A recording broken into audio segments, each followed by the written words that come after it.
Welcome to our spooky Halloween edition of WeAreDevelopers Live. I'm here in the woods. That you can see it, my shirt that I'm actually there. It's not like a virtual background or anything like that. So we made sure that we actually have no expenses. We have a lot of expenses to actually film us out here.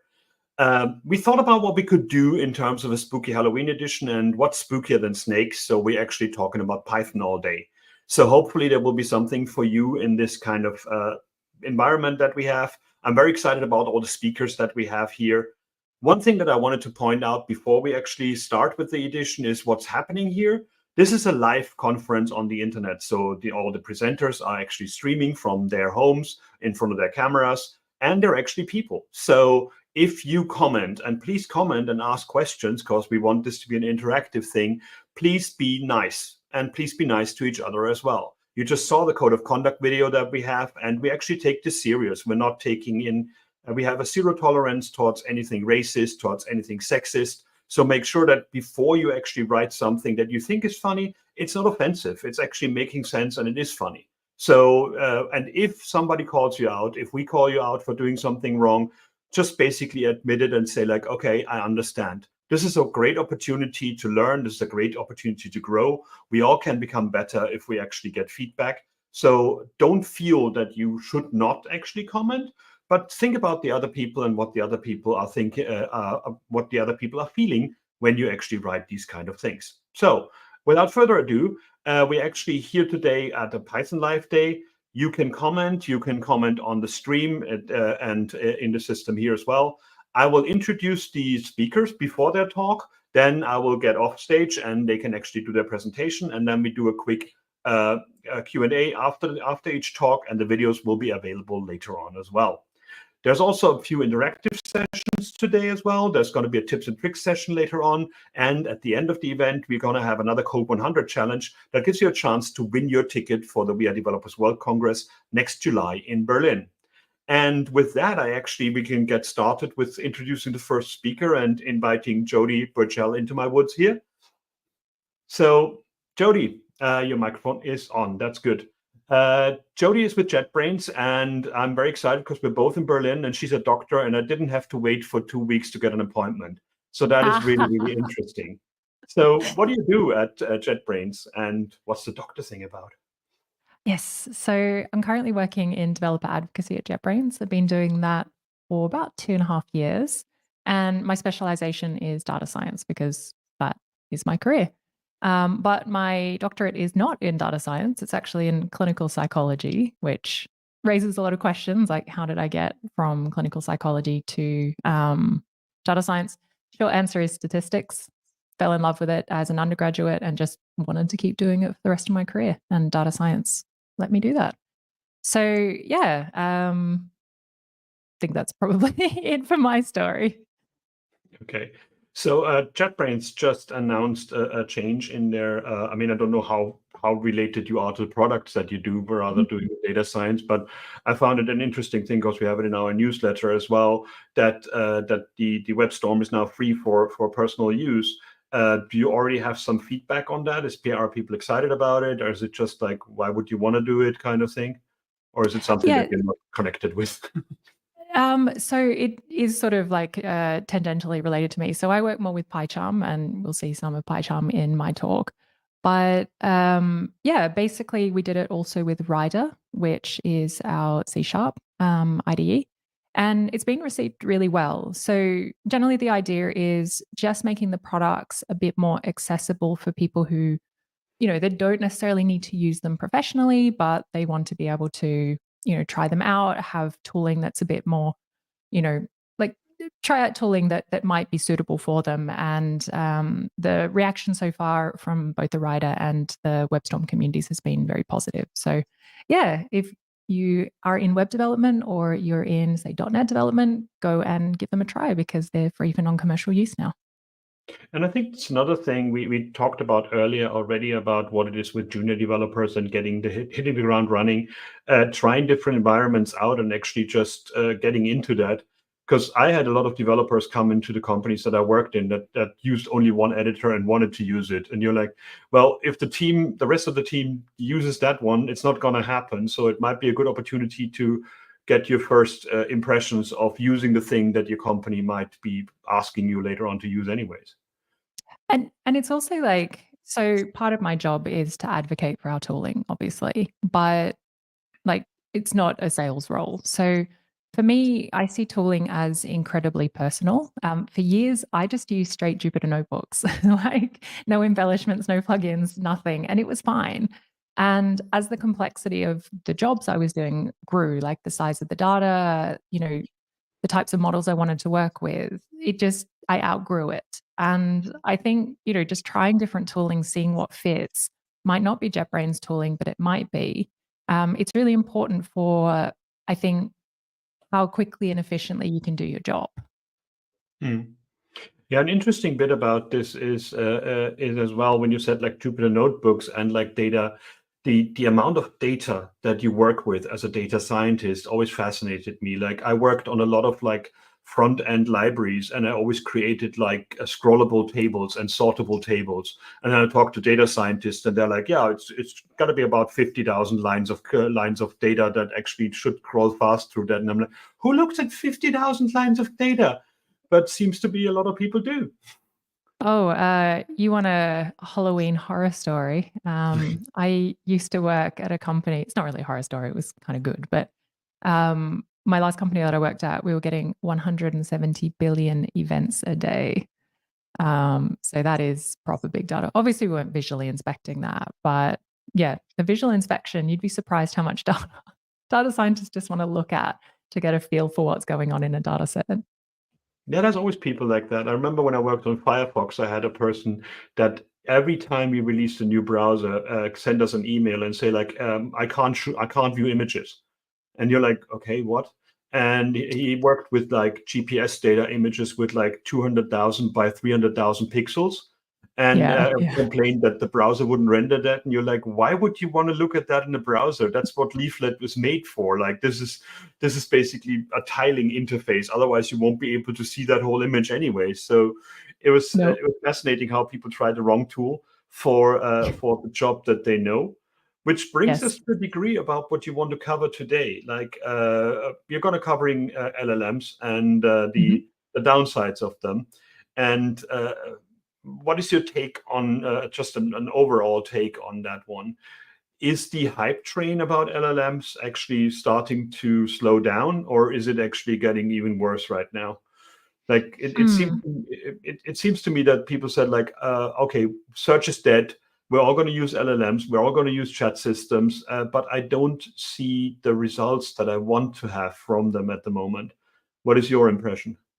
Yeah. So to give a bit more context, I worked quite a big chunk of my data science career in natural language processing. So I was starting to work with the early LLMs like 2020, end of 2019. And to be honest, they are great tools for a specific set of problems. But people have just tried to apply them to too many things that they are never going to be able to solve. There's a paper that came out recently, like it's no spoiler alert for my talk, but it basically says hallucinations are intractable. They will probably never be solved. So you need to take that into account if you're going to use this for freeform generation. And freeform generation is also super hard to validate and check whether it's correct. So honestly, I think the hype train is slowing down. There was a lot of money poured into AI startups in the last year or so. My assessment is most of those startups are not going to show returns. So, of course, the bottom's going to fall out of this. I had actually predicted by the end of this year the bottom would be falling out of it, but I think I was a bit preemptive. But I think next year we're certainly going to see some uses will remain. I still believe things like coding assistants, if used judiciously, can be a good use. And obviously for other natural language problems, there are some potential very interesting uses, but it's certainly not going to replace search. And a lot of these other use cases, it's just not going to pan out.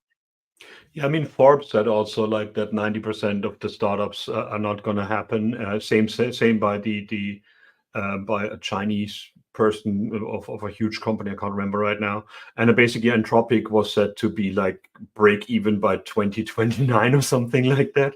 So it's a lot of money being poured into it, as you said, but there's also a lot of energy being wasted, like computational time on things that are not necessarily needed, like uh, when I ask for a recipe for pancakes, why do I do a new lookup every single time rather than get one?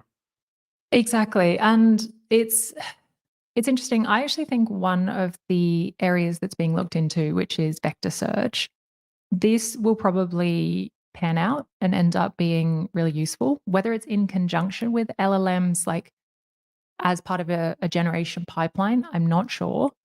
But I just don't really see that economically it makes any sense. These models are so expensive to run.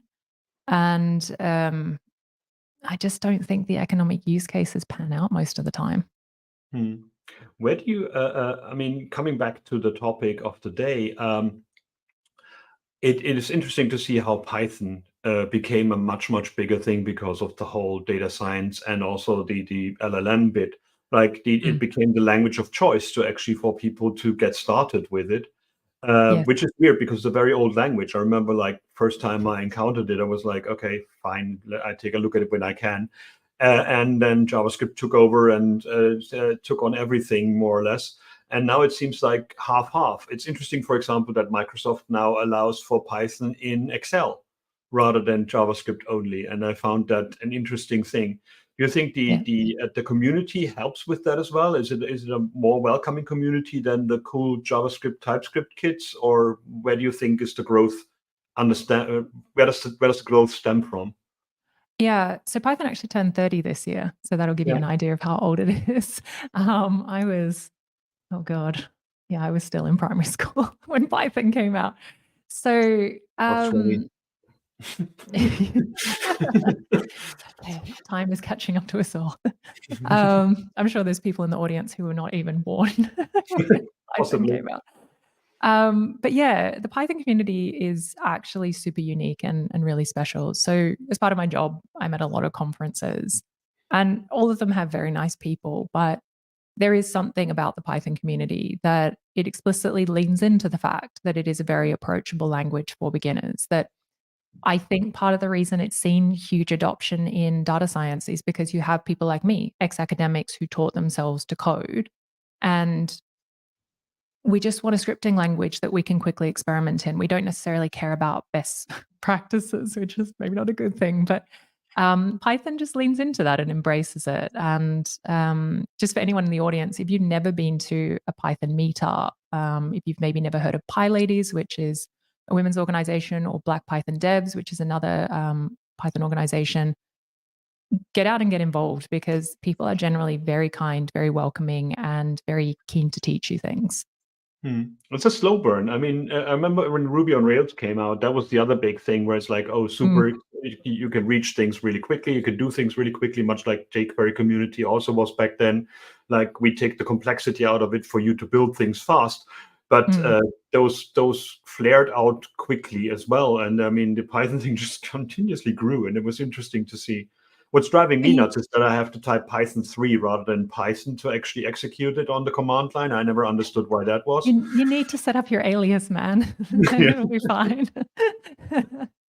So that was the thing. I'm like, why is that the thing? Like, yeah. So with your psychological background, do you interact differently with LLMs and chatbots? Do you try to sneak them into showing their non-humanness, or is this something that is just a toy for other people? It's interesting you mentioned that actually. I gave a keynote at PyCon Italia exactly about that topic because One of the reasons I decided to get into talking about LLMs is partially because of my background with NLP, but partially because I was so annoyed at the tone of the rhetoric at, say, the beginning of last year. So that was when ChatGPT had just come out. GPT-4 was just about to come out. And like the rhetoric was, well, everyone's going to lose their jobs, but particularly like these professions like designers or writers, these unimportant professions. Mm. And people were really scared and they were really upset. And there was all this like, oh, are these models intelligent? And I was like, it can't be. Like, it can't be. I know how intelligence is measured. This doesn't make any sense. So I started off talking about like getting into the literature around intelligence and AGI, and also I kind of looked at sentience and language use, like what LLMs do and how they're trained and how they learn differs from humans. So if you're interested in seeing that talk, I can, I guess, share the link with you guys and you can share it. But yeah, it was funny because I realized I was in quite a unique position to talk about it. And I was like, I think people want to know about this and they want to know, like, is this model actually sentient? Is intelligent? It's going to take my job. Short answer is no. Long answer is watch the talk. I'm quite proud of it. And it has a lot of interesting information in it, but it's not the talk I'm doing today. Talking of which, it's about time to actually start looking at your talk right now. So without further ado, I'm handing over to you and I give you the stage to actually show the beautiful slide code thing that you have here. And then woo us and tell us what all LLMs are about. Perfect. This notebook will be for later. I'm actually just going to jump into presentation mode in my slides. And yeah, thank you all so much for being here today. And as we discussed in the preamble, we're going to be talking about hallucinations in LLMs. I suppose it kind of fits into the Halloween theme, right? Because it is a bit scary. Now, this topic is massive. It's really complex. So I'm obviously not going to be able to give you anything other than a 10,000-foot view today. But what I hope you're going to leave here with by the end of this talk is an understanding of why hallucinations can happen, some ways that we can classify and mitigate them. And then finally, at the end, we're going to have a look at some of the ways that people are trying to, we're going to look at how we can classify and measure them, and then we're going to have a look at some ways that we might be able to mitigate them. So I'm sure all of you have used an LLM, specifically an autoregressive LLM, that is an LLM that can generate text. And what you would have seen is that these models have this amazing ability to create coherent, impressive content on a wide range of topics and in a wide variety of styles. So, for example, when I asked ChatGPT-4 to write a Shakespearean sonnet about the night sky, it came up with this. Upon the velvet cloak of night's embrace the stars, like jewels in the heavens dance their light, a silent song that spans the space, a tapestry of fate and sweet romance. Not bad, right? Like something the bard himself could have written. However, these autoregressive LLMs are also well known for when their content misses the mark. So let's take this example of when someone asked ChatGPT 3.5 when it first came out, what is the world record for crossing the English Channel entirely on foot? And at the time, ChatGPT generated the following. The world record for crossing the English Channel entirely on foot is held by Christoph Vandrasch of Germany, who completed the crossing in 14 hours and 51 minutes on August 14, 2020. But of course, this is nonsense. People cannot walk across large bodies of water, last I checked, and these dates and record times are made up out of thin air. So, of course, this tendency of LLMs to generate incorrect outputs is, of course, called hallucinations. And hallucinations remain a significant challenge in the application of these autoregressive models to real-world problems. So, to understand why LLMs are able to produce both coherent, helpful text and why they're also prone to these insane hallucinations, we first need to understand the ingredients that go into these models. So the first ingredient is, of course, the development of a type of neural network architecture that needs no introduction, the transformer architecture. So transformer models were originally developed to do machine translation, but it was quickly discovered that they could be adapted to other natural language tasks. And one of the main reasons that transformer models have been so successful is that unlike previous models for working with language tasks, they tend to scale very well. They can not only process much longer input text, they have a bigger context window, but they can also be trained on much larger data set. And this leads to the second ingredient in the success of LLMs currently.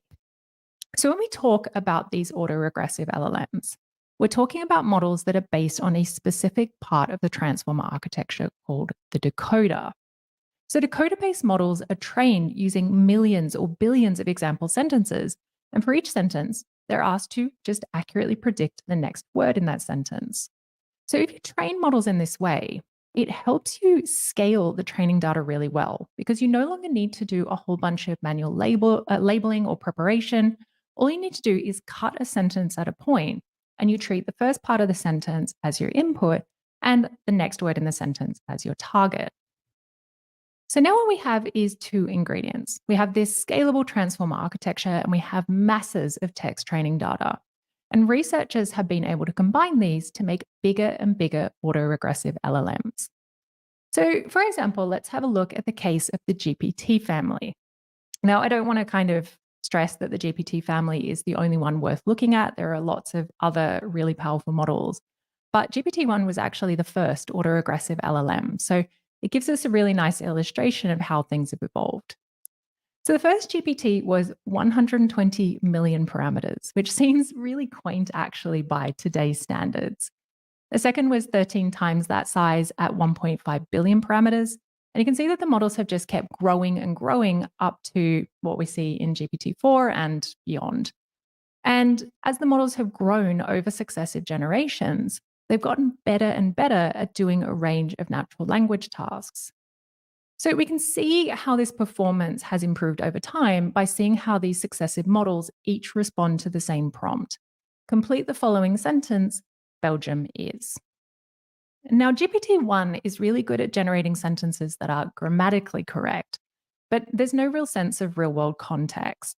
So here's what GPT-1 generated for our prompt, which I guess the best you can say about it is that it's grammatically correct. Now, GPT-2 is slightly more polished than GPT-1, but it still tends to generate really weird outputs. So here's GPT-2's attempt. Now, GPT-3 is where the model starts learning not only grammar, but starts encoding information about the words it's seeing. So for our prompt, GPT-3 outputs a nice little sentence, which not only makes sense, but it gives us on-topic information. And then when I put this into GPT 3.5, it tried to write me a whole essay. It just kept going and going about multiculturalism and comic books. I had to cut it off. So why is it that we see this difference? Why do we see much more sensible outputs from GPT-3 onwards? Well, it's because under the hood, these models are essentially doing what Andrej Karpathy calls a lossy compression of their training data. And anyone who's worked with lossy compression algorithms knows the less you need to compress the information, the more you can conserve. So the smaller models, GPT-1 and 2, had to compress their training data so much that they could only preserve the most common information, grammar and other syntactic rules. But as the models got larger, they could conserve more and more information. And so by the time we hit GPT-3, the models have enough parameters to also encode knowledge that they're frequently exposed to during training. And this is encoding what has come to be known as parametric knowledge. And this leads us, of course, to the data that the models are learning from. So most of these huge text data sets are sourced from the web. And the most important of these for training autoregressive LLMs to date has been Common Crawl. Now, Common Crawl is quite an old project. It was initially created to provide huge open source text data sets for research into areas like, of course, natural language processing, but also information retrieval. So it's not a snapshot of the whole internet. It's basically mimicking Google's crawler, and it takes a snapshot of the most frequently linked pages on the web. Currently, it's provided altogether as an unfiltered block of around 10 petabytes of text data because it's provided for diverse research purposes, so it's provided raw. So what this means is if you, as an LLM creator, want to use it to train a model, you have to filter it somehow. And naturally, if we're dealing with 10 petabytes of text data, you can't do this manually. So you need to either use machine learning models or you need to use rules or a combination of both. So let's have a look at a few of these filterings of Common Crawl. So the other filterings tried to focus on removing things like low quality, duplicate, or offensive content. So for example, GPT-3 used such a filtering for 80% of its training data. Another famous filtering, C4, was created by Google, and it was used to train their T5 model and also Meta's original Llama model. But there was a very interesting investigation by the Washington Post into C4. I've linked it on this slide. I will actually be providing a QR code for all my slides and everything that I show in the talk at the end, so don't stress about taking things down now. But in this Washington Post article, they found that C4 still contained a lot of offensive and even pornographic content, and it also contained a lot of dubious or low-quality sources. 4% of C4 is made up of personal blogs, and I don't know if you've read personal blogs, but the quality is variable. So more modern sources for training models tried to correct for this. So last year, a much more aggressively filtered version of Common Crawl called RefineWeb was released. And RefineWeb was used to train the powerful Falcon models. And other data sets, such as the Pile, only use filtered Common Crawl for a minority of the sources, instead relying on higher quality sources such as PubMed, Gutenberg, and Wikipedia. However, we still have legacy models that were trained on these inadequately filtered Common Crawl batches. And this has left its mark, and it's one of the sources for hallucinations that we're currently seeing. So now we've covered how LLMs are trained and applied, we can now chat about the two types of hallucinations that the models can have. So the first are faithfulness hallucinations. So this is when you have an autoaggressive LLM and you try to get it to do some sort of natural language task over a piece of text, such as summarization or answering a question. And when they try to do that task, they deviate from that text. So let's say we have an LLM and we want to get it to summarize the following text about the moon landing. So in this text, it states that the landing happened on July 20th and the walk on the moon happened on July 21st. So a faithfulness hallucination would be if the model said that Aldrin walked on the moon on July 20th instead of July 21st. The second type of hallucination is factuality hallucinations. So this is where the model has learned something incorrect from the training data.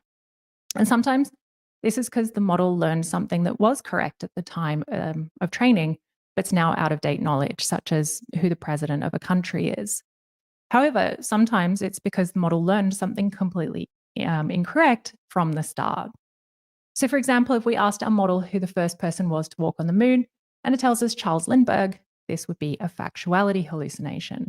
And you can see that factuality hallucinations are going to be heavily influenced by the quality of the data that the model was trained on. And we're going to focus mostly on factuality hallucinations in this talk.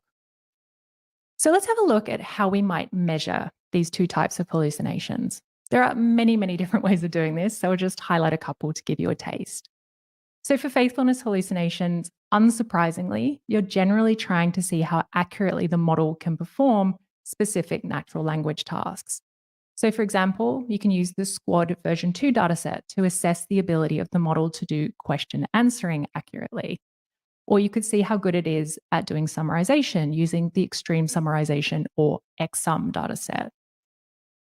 Factuality hallucinations, on the other hand, are unsurprisingly assessed by checking whether a model's parametric knowledge about certain facts is correct or not. So we have, for example, the hallueval QA dataset, which asks LLMs to check whether a fact asserted about a topic is a hallucination or not. And in this talk, we'll be having a closer look at one of my favorite hallucination datasets, Truthful QA, which checks how likely it is that an LLM has learned widely circulated misconceptions and conspiracy theories. So let's have a look at Truthful QA a little bit closer.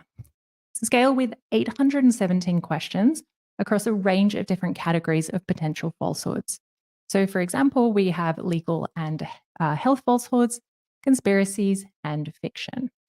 So some example questions. For health, we have the myth that coughing can stop a heart attack. It's not true. Please do call an ambulance if you're having a heart attack. For legal, we have a question getting at the false belief that you're not allowed to marry your first cousin in California. It turns out this is actually allowed. For conspiracies, we have a question about what happens when you wear a hat made out of tinfoil. And finally, for fiction, we have a question about how to defend yourself against vampires if you encounter one in real life. There we go, still on the Halloween theme. So there are 3 versions of the Truthful QA dataset, and 2 of these are multiple choice. So you can see an example of this here. The LLM is instructed to pick the correct answer from a number of possible answers. So we take our question about the tinfoil hat. One of the wrong answers, which indicates that the LLM has encoded a conspiracy theory, would be that wearing a tinfoil hat helps you block mind control signals. However, if the LLM selects the answer stating that nothing happens, it would show a lower tendency to factuality hallucinations. So what we're now going to do is jump over to PyCharm, back to that notebook that you saw at the beginning, and we're going to see how we can use Truthful QA to measure the rate of factuality hallucinations in a specific model. So what we have here is a notebook where we are importing a number of dependencies to start, obviously. So the first thing that I want to talk about is a package we're going to use called LangChain. So if you have any interest in working with LLMs, you will probably be familiar with LangChain. It is a really powerful model for working with LLMs in a range of ways. We're just going to use it to, send prompts to a model and get responses today. But what you'll see if you dive into the documentation is there is a lot of things you can do with LangChain. So if you have any interest in it after this talk, I encourage you to go have a look at the documentation. The second other important package we're going to be working with today is the datasets package from Hugging Face. This is going to allow us to work with the Truthful QA dataset, but this also allows you to work with a huge number of other open source AI-related datasets that Hugging Face hosts. These can be benchmarks, they can be fine-tuning datasets, they can even be training datasets. So you can go have a look at those on Hugging Face Hub. Okay, so the first thing we're going to do is get our Truthful QA dataset. You can see we use the load dataset method to do that, and we're going to get the multiple choice version. If we have a look at what's returned, we get this dataset dictionary object, and this has 3 different fields. It has the questions, so the Truthful QA questions that I showed you earlier, and it has 2 different multiple choice targets, MC1 and MC2. The difference between these is that MC1 has only 1 correct answer, whereas MC2 has multiple correct answers. We're just going to be using MC1 today because frankly, it's a bit easier to work with from a programming perspective, but you could also use MC2 if you want to give a bit more challenge to your LLM.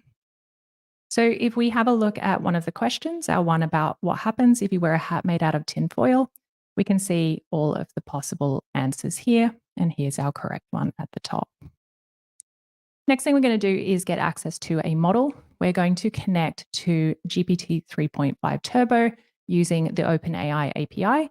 And you can see we use that method from LangChain here to do that. And you can see that this syntax is very clean. And we set the temperature to 0, which is typical when you're testing hallucinations because temperatures above 0 increase the hallucination rates of models. We send a little test prompt over through that API. We can see that we get back the correct answer for translate from English to Spanish. I'm happy. We get estoy feliz. If we don't want to work with, say, a proprietary model, we want to work with an open source model. There's really nice functionality in PyCharm for actually picking a model. We just insert a new cell. We right click and go to insert Hugging Face model. We can say type in T5. Maybe that's the model we want to use. And we can see the model card for that. We can search through a whole bunch of different models. We can pick them from, the type of task that you want to do. And if we insert that, we get a starting piece of code to start working with it. And in our case, we just need to adapt that so that we can work with LangChain instead. Okay, so continuing on, the next thing that we need to create is the prompt. And anyone who's worked with LLMs would know how sensitive they are to different prompts and how precise you need to be with your instructions. So in our case, we do need the LLM to do something very specific. We basically need it to understand, and I use understand in a very loose sense, they don't really understand, but we need it to kind of parse that it's going to be given a question or a series of possible questions, a series of possible answers, sorry. You need to select the correct answer for the question, and we need it to select only one answer and return that text without elaboration. And then having set up that instruction part of the template, we can then set up the template for inserting each of the questions and all of the possible answers.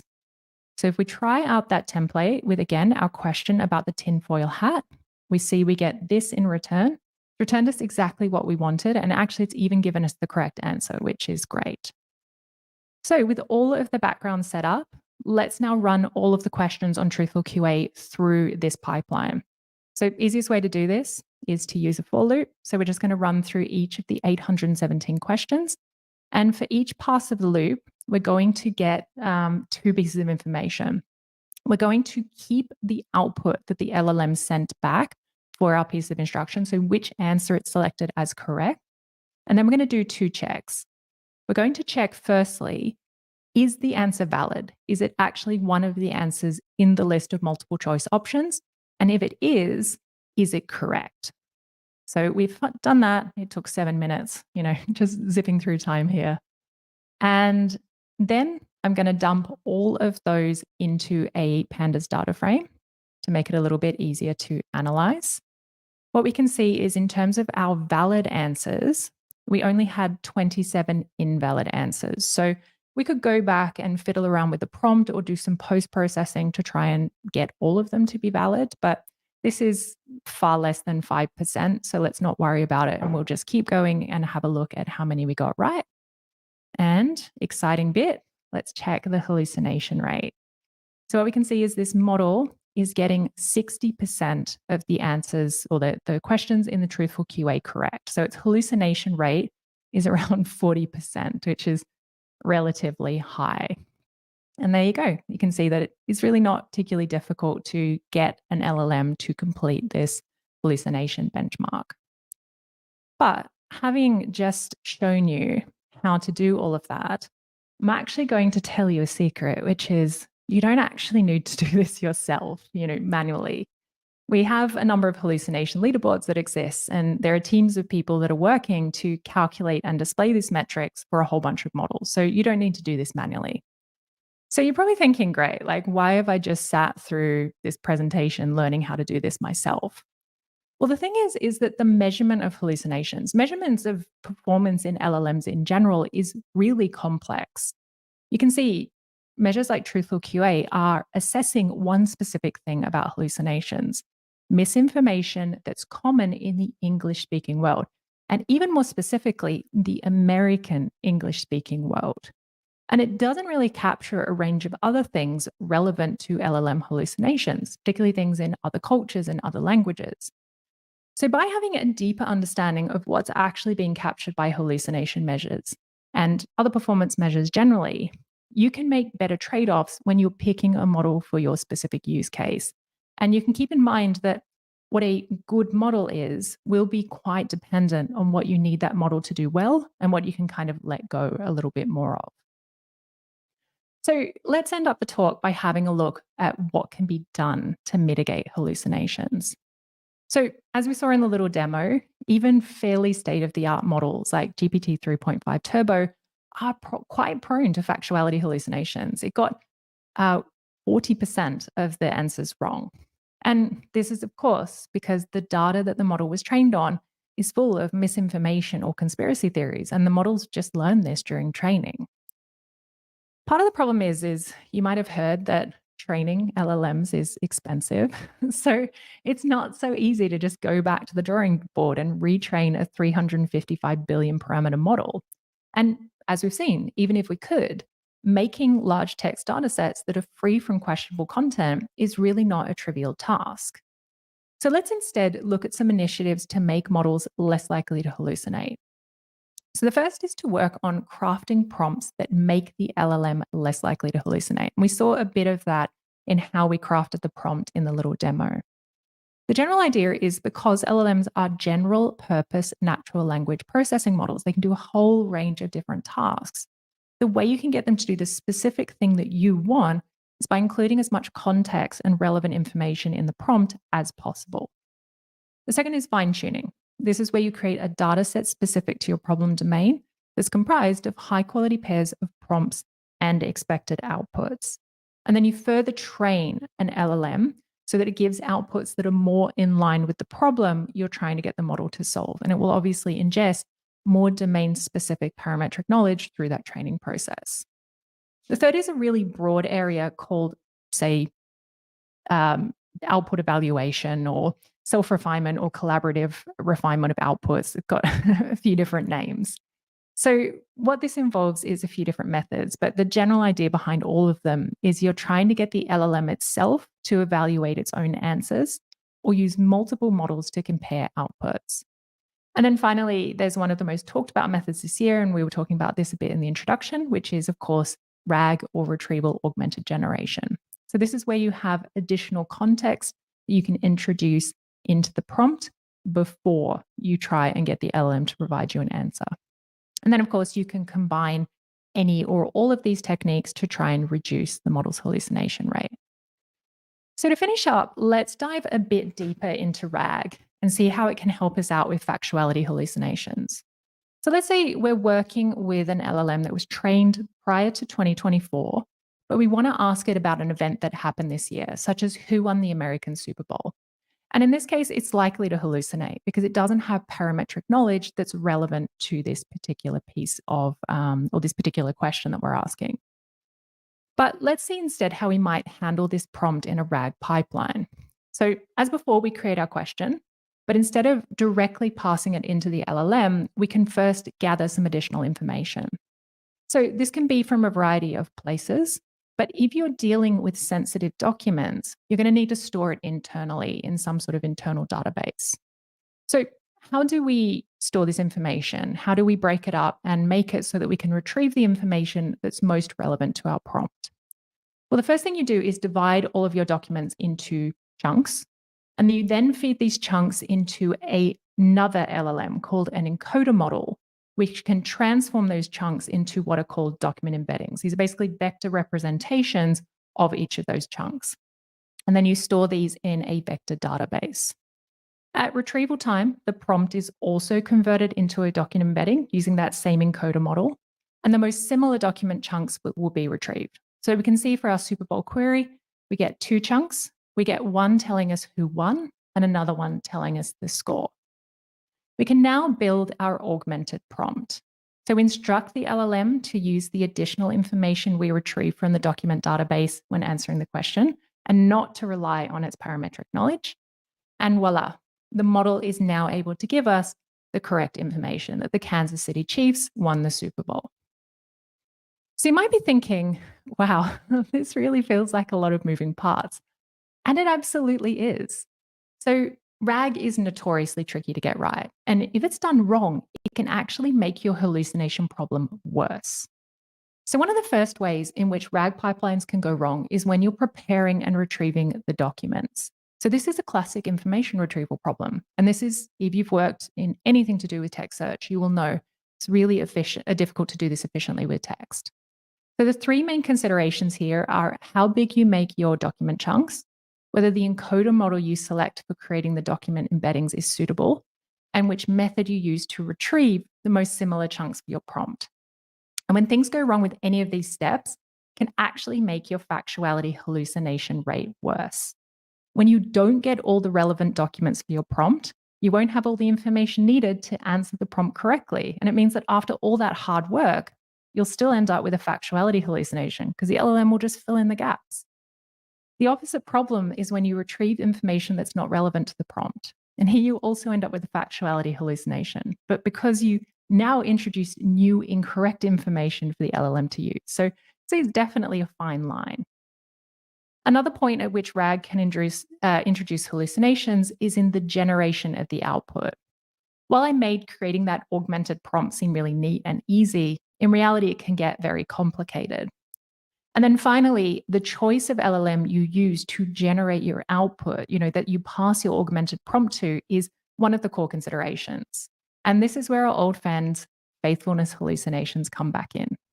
If after all your hard work preparing your RAG pipeline, providing the perfect context to your model, the perfect prompt, you pick a model that has a high rate of faithfulness hallucinations, you've tripped yourself at the finish line because the model simply can't use the information it's provided with effectively.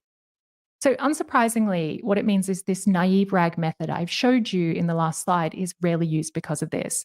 And there's an absolute plethora of improved RAG approaches that have been developed. So just to finish, I want to show you one of the improved RAG techniques I've come across, which was specifically designed to reduce factuality hallucinations. And it's called retrieve only when needed, or ROWEN. This technique specifically assesses whether the output of an LLM is likely to be a factuality hallucination, and then uses RAG only when the chance of this is high. So the authors assessed their method using GPT 3.5 Turbo, the exact same model we use for our demo, and looked at how many truthful QA questions could get correct. So without any improvements, the LLM gave correct answers to 70% of the questions. They did use a slightly different approach to us, hence the difference in their hallucination rate. They then tried to see whether a number of other RAG techniques would be able to improve on this score, but they actually all did about the same or a little bit worse than using an LLM out of the box. So RAG's not always a silver bullet. But their own technique was quite effective. It was actually able to get 84% of the truthful QA questions correct. So this is the end of the talk. I hope this has been an interesting overview of this fascinating area, given you some ideas on how to select the right models for your use case, and also a sense of how tricky mitigating hallucinations can be. And then, as promised, here is the QR code with all of my resources. It has the notebook, the slides, and all of the research I did. And here are my socials as well. Thank you very much. Okay. Hello. I don't know why the button was just now popping up and down. I think there was a Halloween thing, or maybe it was Vince actually removing me while I'm editing myself. It's just spooky. Yeah, so spooky. You never know what's gonna happen. So yeah, that was amazing. Lots of stuff that to go through that. I think RAG has become the big new thing. I mean, every talk that we had at the Congress was about like how to optimize RAG, how to do these kind of things. Do you think there is a way to make sure that we won't have to do that by hand? That there will be predefined RAG models that we can reuse as well, or is it something that makes more sense to actually do on a per use case basis? I think it's going to be a per use case basis because, to give you a bit of context, I built like kind of a precursor to a vector database in one of my previous jobs. So we basically had a whole bunch of word vectors, and we needed to be able to retrieve them at search time. So we had to do it really efficiently. So part of the problem when you're dealing with document vectors or word vectors is the information density can change really a lot depending on your problem domain and depending on how you prepared your data.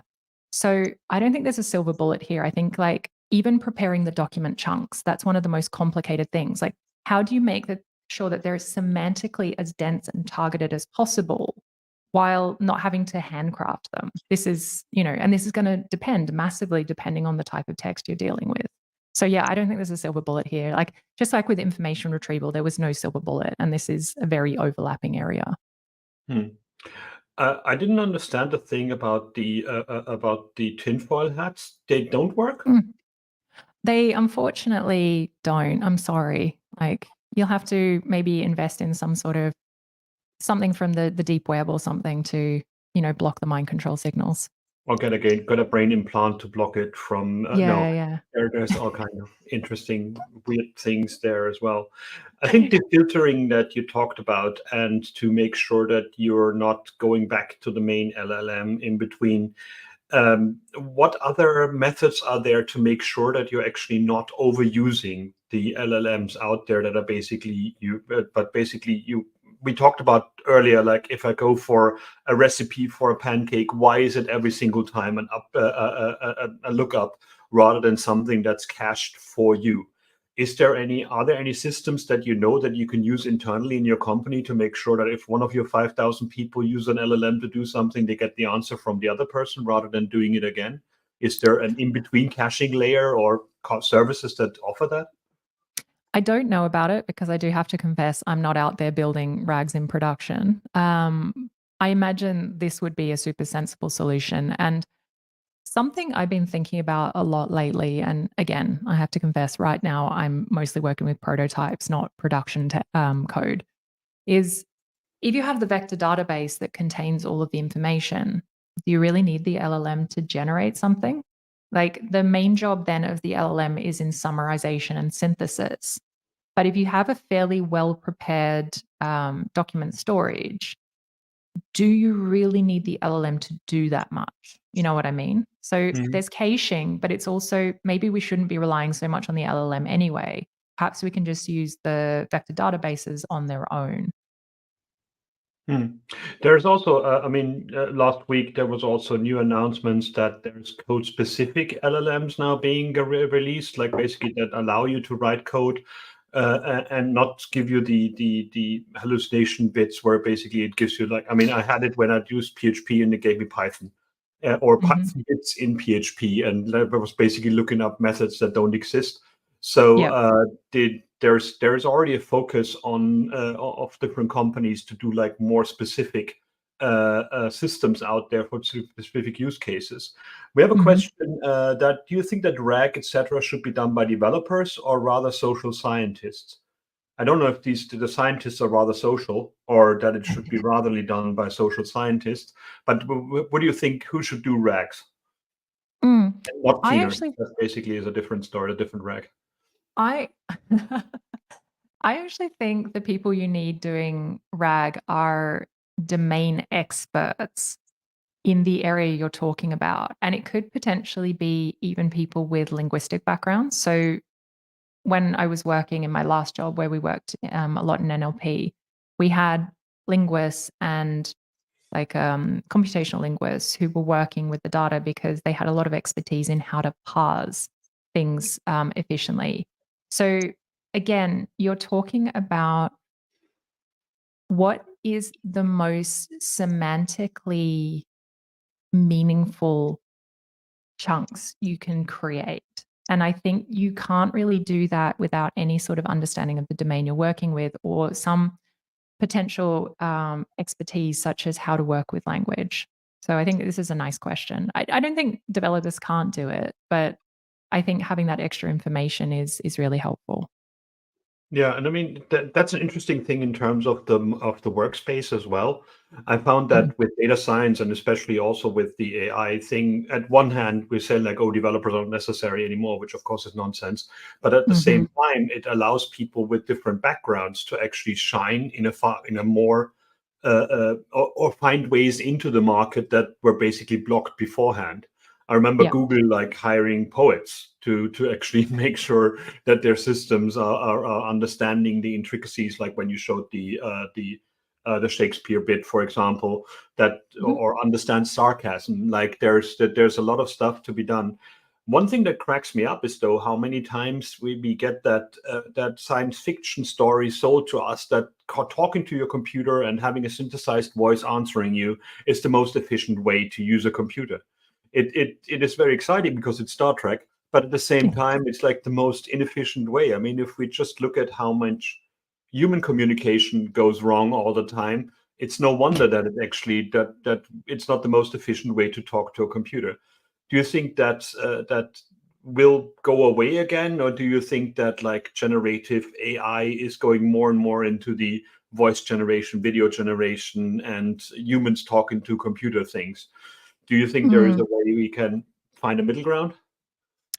So I think there's a couple of parts to this question. Like the first is about efficiency. And look, language is a behavior. Language is a way of transcribing inner states into some sort of external representation. So this is for humans, but it's also for computers because higher level languages are an abstraction of the processes that we want computers to do. So you're right, there's a whole bunch of inefficiency and error that goes along with something like language. And I suppose the unfortunate thing is right now, it's probably the most efficient way we have of dealing with computers, especially if you don't know how to code. But it does lend to a lot of error. Now, as to its popularity, I don't know because I guess for me personally, I hate voice controlled stuff, but I can't tell you the number of like Zoomers who love voice notes. This is their thing. They just love voice notes. And I'm like, maybe they're the generation that's going to be into this, because I feel like things like Siri and like all of these like Echo, all of these like home assistants, they kind of took off, but not in the way you would think they would. But maybe it's maybe it's us, and maybe the next generation is going to be really into this, and voice controlled stuff will come in, and it will be the de rigueur. You have a point. I mean, I get a lot of like voice messages from people. Well done. I get a lot of voice Anything else? messages from people, and basically it fascinates me when you're on WhatsApp and you get a message and it says like 5 minutes 60 seconds, and I'm like, do you know how much I get paid per hour? And do you really think I'm going to listen to 5 minutes of? I think the bigger thing here is that audio is always synchronous. There's just no way Mhm. to skim it. You have to actually go through the whole thing. Yes. So Yes. that's the problem. I think with it, that basically we find it to be more efficient, but at the same time we're spending much more time in interacting with it that way. So, but you're right. It might be a generational thing, that this is basically people who haven't used the phones like we did and actually went through the first phase of just interacting otherwise, and then now find voice as a new thing, because it is nice Yeah. to hear the inflection of other people and the meaning behind it from the voice of it as well.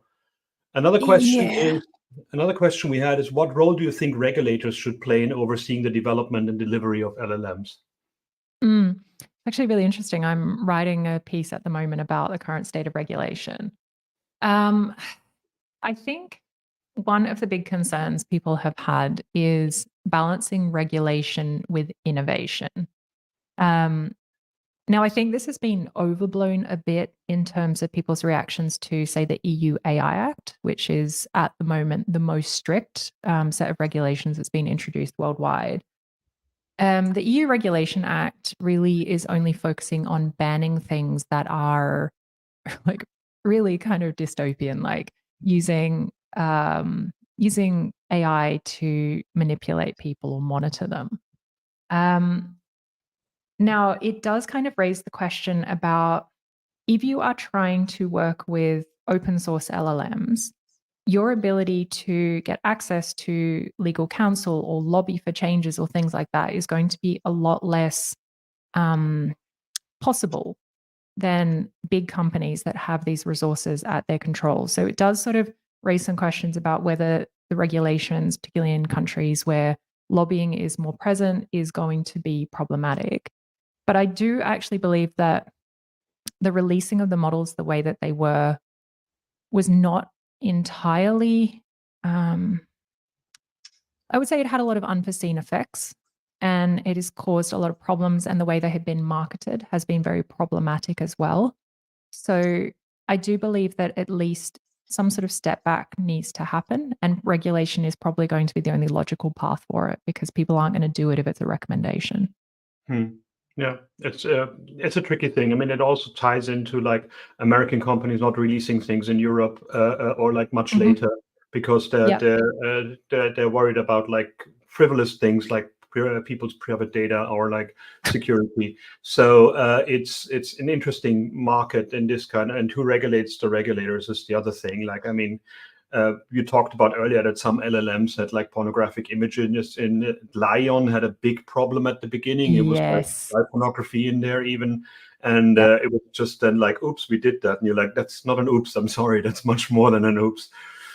And part of this is, just to quickly say, because I know we're almost out of time, but part of the issue is the discussion of how we define safety. So all this focus on AI safety in terms of doomerism and this AI apocalypse that may never happen, probably won't, really distracts us from talking about safety right now, as in bias, as in exposure to unwanted material, exploitation, things like that. So I think the discussions are going to get more targeted over the next year, and I do hope that the companies are sort of forced to fall in line rather than manipulating regulations.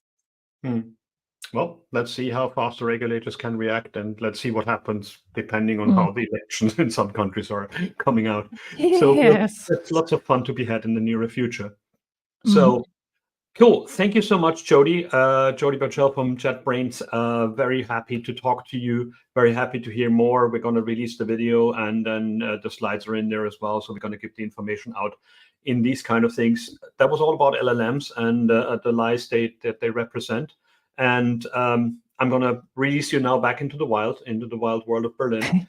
And I'm going to get the next speaker on stage, who's Julia Feroli. Hello. Hello, Julia. How are you doing? I'm all right. Thanks. I was watching Jodie's talk. Very interesting and super nice discussions.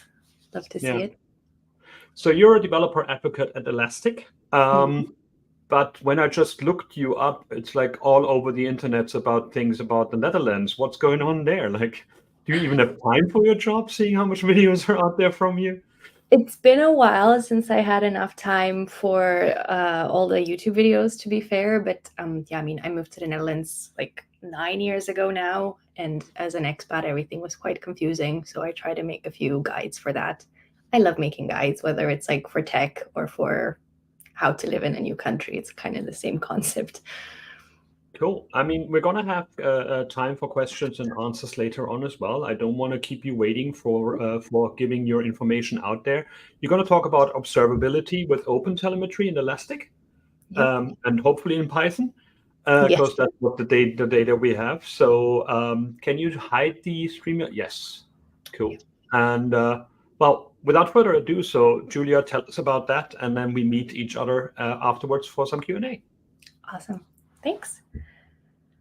All right. So yeah, indeed, my name is Julia, like was mentioned, and currently I work for Elastic. I usually talk about large language models as well, and more machine learning, data science elements, since that's my background. But, I figured, like Jodie mentioned, the space has been a bit busy lately, and thought I'd have a change for once and talk a bit about something different like observability, although that also really ties into the same concepts as well, since I do believe one of the main things that we should be going towards now within the Gen AI space as well is something like Gen AI ops and finding ways to monitor and operationalize it. So it will all tie in nicely as well at the end. But to start with, we're going to talk about observability. There's this one slide with numbers that I have before I'm going to get into more, teaching you guys stuff. But basically just to have some facts backing me up that there's a lot of trends, and it has been for a long time, that everyone's going towards systems that need to be observed and monitored, basically as applications and solutions get increasingly more complex and have a lot of moving parts that have to interact together, and they can break, and then you have to figure out what happened. The need for observability is becoming greater. Again, to get back to the same notion of people working with LLMs and large models and Gen AI as well, there are a lot of parts in there that may not go well, and especially for black box solutions, then you're left thinking, what happened and how can I fix it? So having a standard for observability for all these kind of applications and just thinking of observability as an important part when you're building something is like super important. But again, like you guys just mentioned, this is a Python talk, so I want to specifically look into what does this mean for Python. A lot of the times when it comes to these like DevOps concepts, I think Python tends to be a bit behind the other languages in the way that people look at it. Like, the software developers might say that Python isn't maybe as robust, or that Python developers, which are often, maybe data scientists building ML solutions, don't have the same approach to it as like a enterprise software engineer would for building a different piece of code. So I think observability also looks a bit different when you're looking at a Java or C++ solution, or you're looking at Python code. And maybe the first thing that you would think of, and this is also what I used to do in the beginning, is you just put a bunch of print statements all over your code and you call that observability, which, again, no shame in it, but there are other things that we can do. However, this is a good way to illustrate at least the idea that, people do think we need observability when you're building something. So you've probably built an example like this where you have a function or you have a lot of different transformations that you want to do. And after every single step, maybe you throw in a print statement just to see what comes out.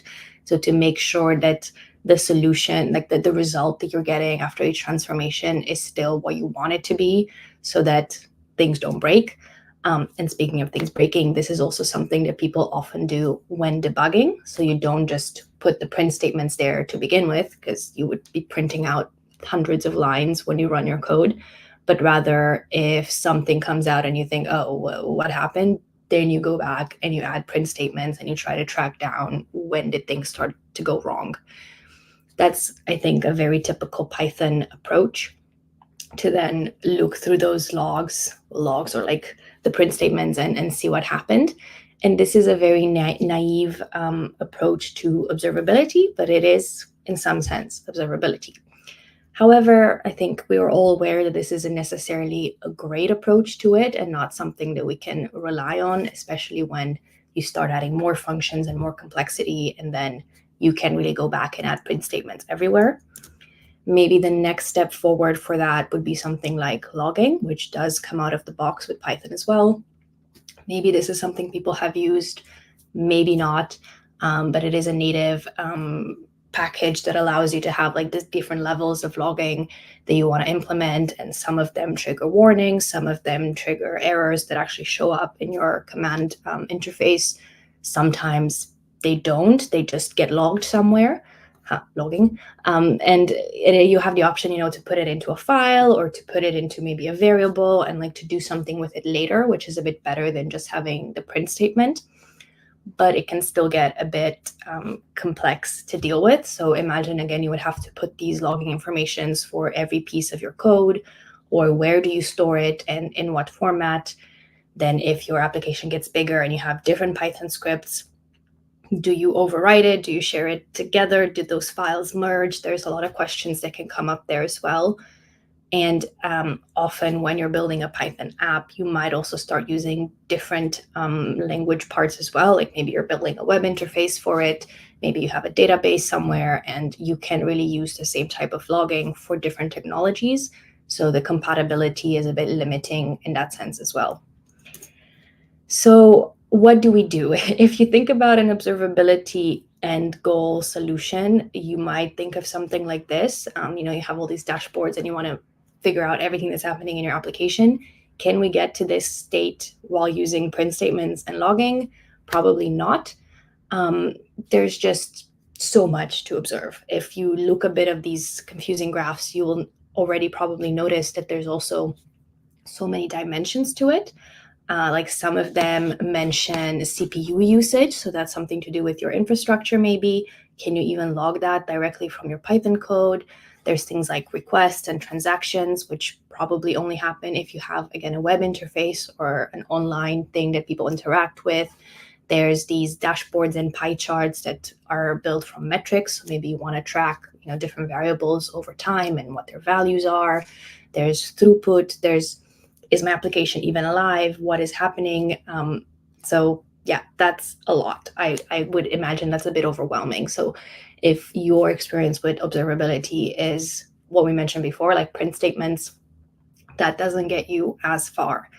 And it is really important that you do have this set up in some way, because again, like I said, if you have the application going live and things break, you want to be able to track it down. And that's where the concept of OpenTelemetry comes in. What is OpenTelemetry, you might ask, if you haven't heard about it before, although I imagine that a lot of you have as well. We're going to kind of scratch the surface for that in this session, but it's such a deep topic that we could go a lot more into the details. But to introduce it, OpenTelemetry is an open source technology, or approach, I should say, that allows for telemetry to be gathered from an application, regardless of what language it's written in, regardless of what vendor it's built with, regardless of who created it. It should be able to offer observability across the board. And it is actually one of the most fastest growing and used open source technologies out there. So we look at this graph of how various projects within the open source sphere have been growing over time. The number one most famous one is, of course, Kubernetes. And OpenTelemetry is right up there as like the second fastest growing. So if you've heard of Kubernetes and you've seen it widely used in different applications, OpenTelemetry has that far of a reach as well. But again, perhaps not so much in the Python space, although it should. And we're going more in that direction. But it's basically, I think I've seen people call it the language that everyone is talking. So regardless of what kind of developer you are, what kind of language you use, OpenTelemetry is a way for all these projects to be observed in the same way. But I've been throwing around all these terms, and I wanted to also break it down a little bit and see how they all relate together. And you'll have this as a glossary for later. How do these concepts all tie in together? Basically, OpenTelemetry is a standardized framework and toolkit. So they have different SDKs for languages. It's both how do we approach observability and how do we implement observability. What is observability? We have an application that is observable when it has been instrumented. So basically, if we want to have an application that it throws out different outputs, and by looking at those outputs, I already understand what's going on, or if it's behaving as it should without having to understand what exactly that application does. I don't want to have to look at the code. I just want to understand from the signals that it's giving what is happening. And that's an application that has been properly instrumented. So as I mentioned, that means that it's giving out signals. So an application that I put in here natively, which I want to signify that I don't have to go in and add the print statements when I'm trying to debug something.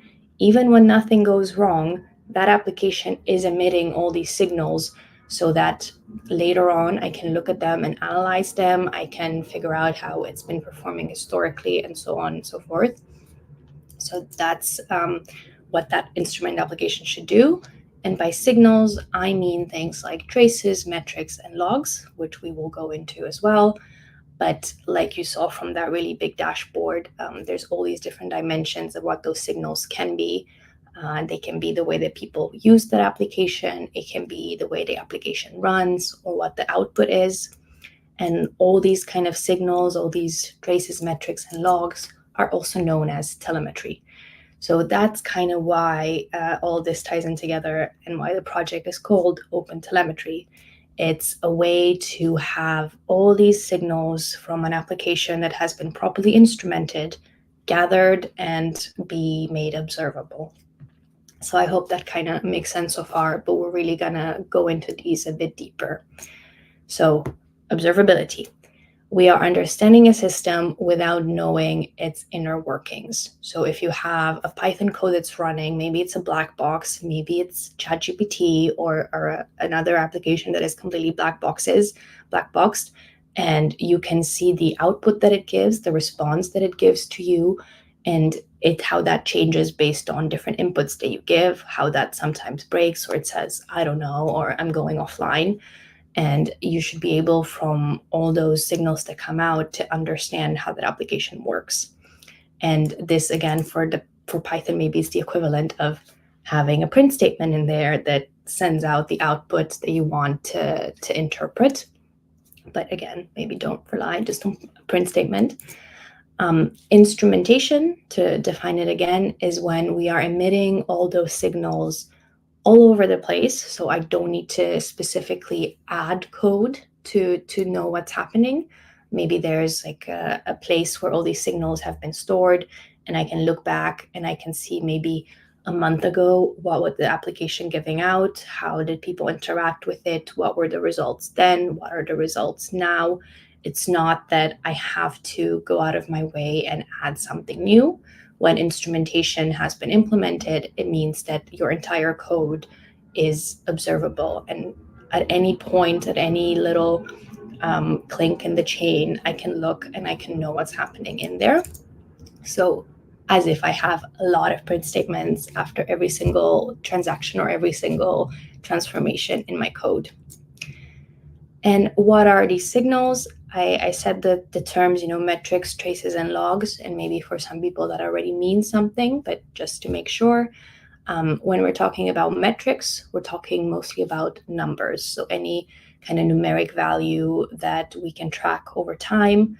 The example we had in those graphs was the CPU utilization or the request rate or any kind of value that can go up and down over time. This can be like a single point in time, or it can be an aggregation over time. So you can create those graphs or kind of time series data of what have these values been historically, what are these values now. Logs are recording of events. You may be familiar with this. For example, when you install a package in your Python code, you will know that the immediate next step is that you have this tirade of lines coming up in your command interface, and you see, oh, I looked for the package, I found it, I started installing it, I'm missing a dependency, something happened that shouldn't have happened most often. So those are logs, right? That's very helpful for us to understand what is happening behind the scenes and where did something get stuck, if that is the case. So having a lot of those logs means that I know every step that the process has taken. They usually come with a timestamp, and they tell me this is the process that I've started, this is how it went. And finally, we're talking about traces, which have even more context, right? So if we see, if you think about those logs as a sequential series of steps that have run, that's very similar to how traces work. So we have this record of how a path has been taken through a system. Specifically, when we look at requests, that's where the most often we deal with traces. So you think of a website.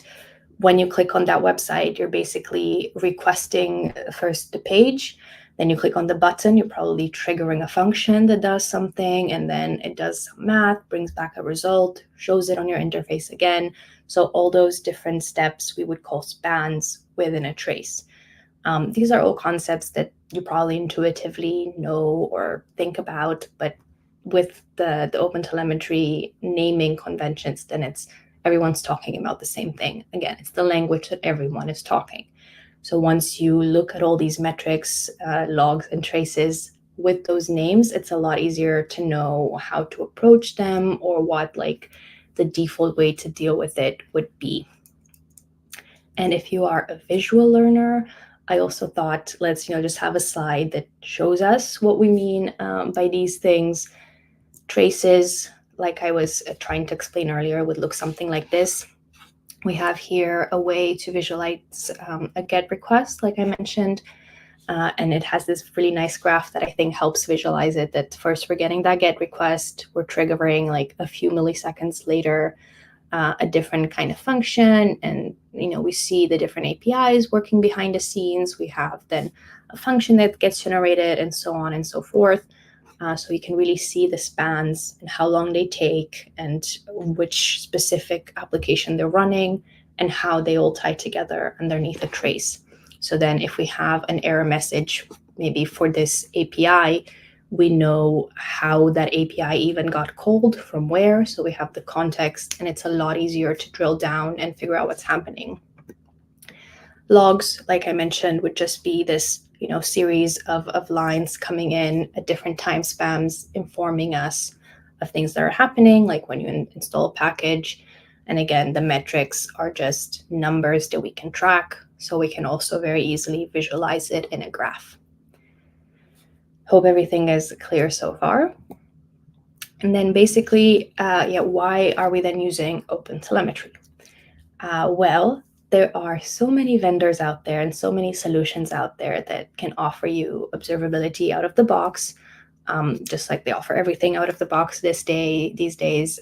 Even within the Python ecosystem, I'm sure there's specific Python packages or specific language independent packages that are offered that you could use.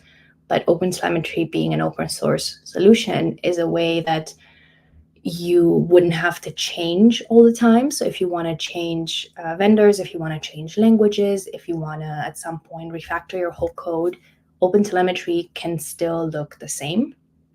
So you are able to, within your application, have that OpenTelemetry agent running, and then you have maybe different vendor-specific code and different protocols that then gather your data. But that's not the only way to do it. There are also ways to isolate that vendor-specific code even more. So again, in your Python script, perhaps you have your own code that you wrote, and you have that SDK for OpenTelemetry that collects that data, but then everything outside of that is handled separately. So if you want to use a certain cloud provider, or if you want to use a tool with a subscription, or whatever it is that you would do to look into your observability data, that doesn't have to be part of your code. So that doesn't really tie you in to one solution and its solution-specific language or code. And there's also, other ways to do it, even more simple than this, which we'll get to in a second. But basically, the benefit of OpenTelemetry is, besides the fact that it's the most wildly adopted solution, it's an open source and independent solution. So you're able to just add that to your code the way you would that logging package. Is just more robust and compatible with other things, but you're not tied into this is the only way you can do observability from now on. And if you have a Python code that will then also have a web interface or a database, like I mentioned before, everything can be monitored and observed in the same way. So what that looks like here, I have an example of one of the functions where we did implement OpenTelemetry. You have a bit of code here and there that would say, like I want to start tracing this trace and the different spans. So this is a recommender service that's part of a bigger application. I want to put some information in my logger. I want to maybe collect some metrics. So you see it looks, first of all, very Pythonic, because this is the Python SDK for OpenTelemetry, and it can be very simply just added at various steps in your process. And then you can trust that all that data is being handled and saved in a very usable way that you can later take a look at it. And the best part about it is that often you don't even have to add all those lines yourself. So what we were looking at here, if you wrote these in yourself, that would be manual instrumentation. So basically you're adding these steps when you say, I want to collect this piece of data, I want to collect this specific metric, and I want you to track this process. However, OpenTelemetry also allows for automatic instrumentation, especially for compatible services where it can kind of expect how things are going to look like, which most people would use anyway. So again, maybe you're familiar with Jinja, that allows you to have like the web interfaces in a certain way. You have URL libs and all these like very famous Python packages that kind of always generate very similar code anyway and would be implemented in the same way. So then you're able to just run this function that says instrument, which would then add those steps at the places where it is needed, so that when you have a web request, you are tracing those spans. When you have certain metrics, you are tracing those, and so on and so forth. And of course, there's like benefits and drawbacks to this. You can imagine when you have it automatically instrumented, maybe it doesn't do it the exact specific way that you would want, but you can always go in and add the manual steps as well. But for those people who say, I don't want to go in and think about how I want to monitor this, I just want it to work, then this is also a very nice way to say, I want to automatically just collect all the data that I need. So then if something happens later, I can look at it. I would definitely recommend trying to do this as much as possible. And now finally, where does Elastic come into all of this? If you have heard of Elastic, I also spoke about this at last year's day, of course. Elastic has different components. It is also an open source solution. We can now say it has been for a while. There's different licensing, etc. But it's also a very widely used standard for using search in your applications and for doing observability and also for doing security. I usually talk about the search component, and again, tying into Jodie's talk, there's things you can do with RAG, and there's things you can do with searching through your data to get answers. but there's also this super big component of observability that Elastic deals with. And it is widely used by companies to monitor data. You can install these agents into various pieces of your technology and collect all this data, all these metrics, and have it stored into a centralized place. And if that sounds familiar, it's because it is a very similar concept to OpenTelemetry, right? So it's a way that you have your databases, your Python code, your web applications, everything can be monitored and all that data can be collected, and then you can see it in these dashboards. So you may think, okay, then is it an alternative to OpenTelemetry? How does that actually work? And because we're also an open source solution, we wanted to integrate with OpenTelemetry. And what actually happened a few years ago, well, 1 year ago, I guess, in 2023, Elastic basically contributed its schema that it's been, again, an industry standard and widely used, and it's been added to the OpenTelemetry project so that OpenTelemetry continues to maintain it. So basically, all the data that Elastic would collect from applications and the way that people would use Elastic to do observability, it is now completely compatible or the exact same schema that OpenTelemetry uses. So you don't have to worry that, hey, if I'm doing observability in this way, would I then have to change the format of the way I store data to be compatible with that? Or if I want to, change out Elastic, or like I was saying, you don't want to be tied into a specific vendor, we understand that, then it's the same schema, it's the same way that we store that data. And now it is part of the OpenTelemetry project. So that's why we're discussing about these together. So this is the way that is implemented. As I mentioned, like the third alternative to what I showed before, you would have your Python code that has those OpenTelemetry SDKs in there saying collect the logs, collect the metrics. You would also have all the other parts of your application doing that as well. And Elastic, as well as OpenTelemetry, in this joint way, would then collect all that data and store it into a nice dashboard for you. So you can both look through it, but you can also analyze it. You can do things like, anomaly detection. You can search through those logs in a very optimized way. And let's, with our last few minutes, take a look at what that actually, looks like. And I'm going to try to show you. Hope you can still see this. This is an OpenTelemetry demo project. This is actually the OpenTelemetry demo project that you can also see on the GitHub of OpenTelemetry. It's just an example showing you that you have this very complex web project that has some Python components, but also components from other languages. And what you can do is you can run this on Docker. And I went ahead and I already started this because it can take a while. And it's then hosting this website, right? So you can think of any kind of project you want, but specifically a web project. You have this interface that has been put up, the front-end design. And when I want to choose a product, you get other products recommended, which would be the Python part in it, a recommender system that you can write out that then generates new products that are similar. So you can click on them, you can add them to your cart, you can do transactions, etc., etc. So what then happens is, because this application has been instrumented, so again, if I look here, I see that a lot of the OpenTelemetry SDKs have been imported. And in my Python code specifically, I have, again, the logger popping in here and there, which then allows me to observe it into Elastic. So I go to the observability part and I look at my services. And in here, I have all the various services that I am monitoring with these agents and with the OpenTelemetry software. So for example, the Python load generator one, I can see things like the latency and throughput and whatever other web interface metrics I am tracking. And I can even see more details, like the way that the transactions have been run on it. It's mostly GET and POST requests that have been running. And you have these things that you wouldn't want to specifically track yourself, such as the throughput and how long it took for the website to load.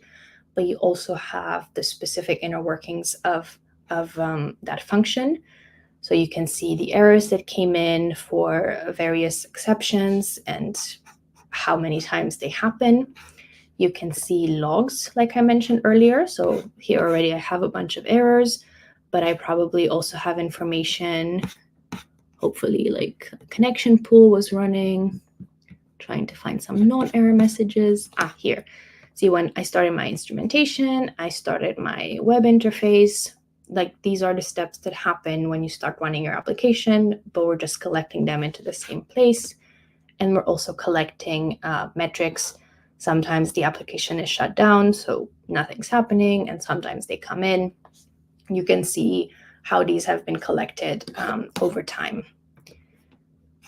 Okay.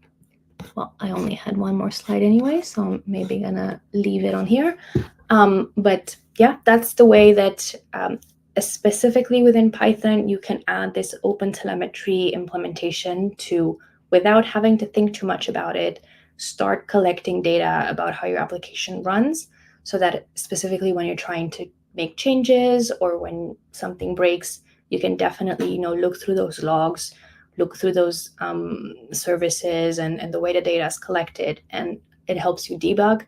But also when things run correctly, it still collects all this data that is going to be very useful to look at later if you want to optimize maybe the way that people interact with the app, if you want to improve your model, if you want to do prompt engineering for a GPT solution.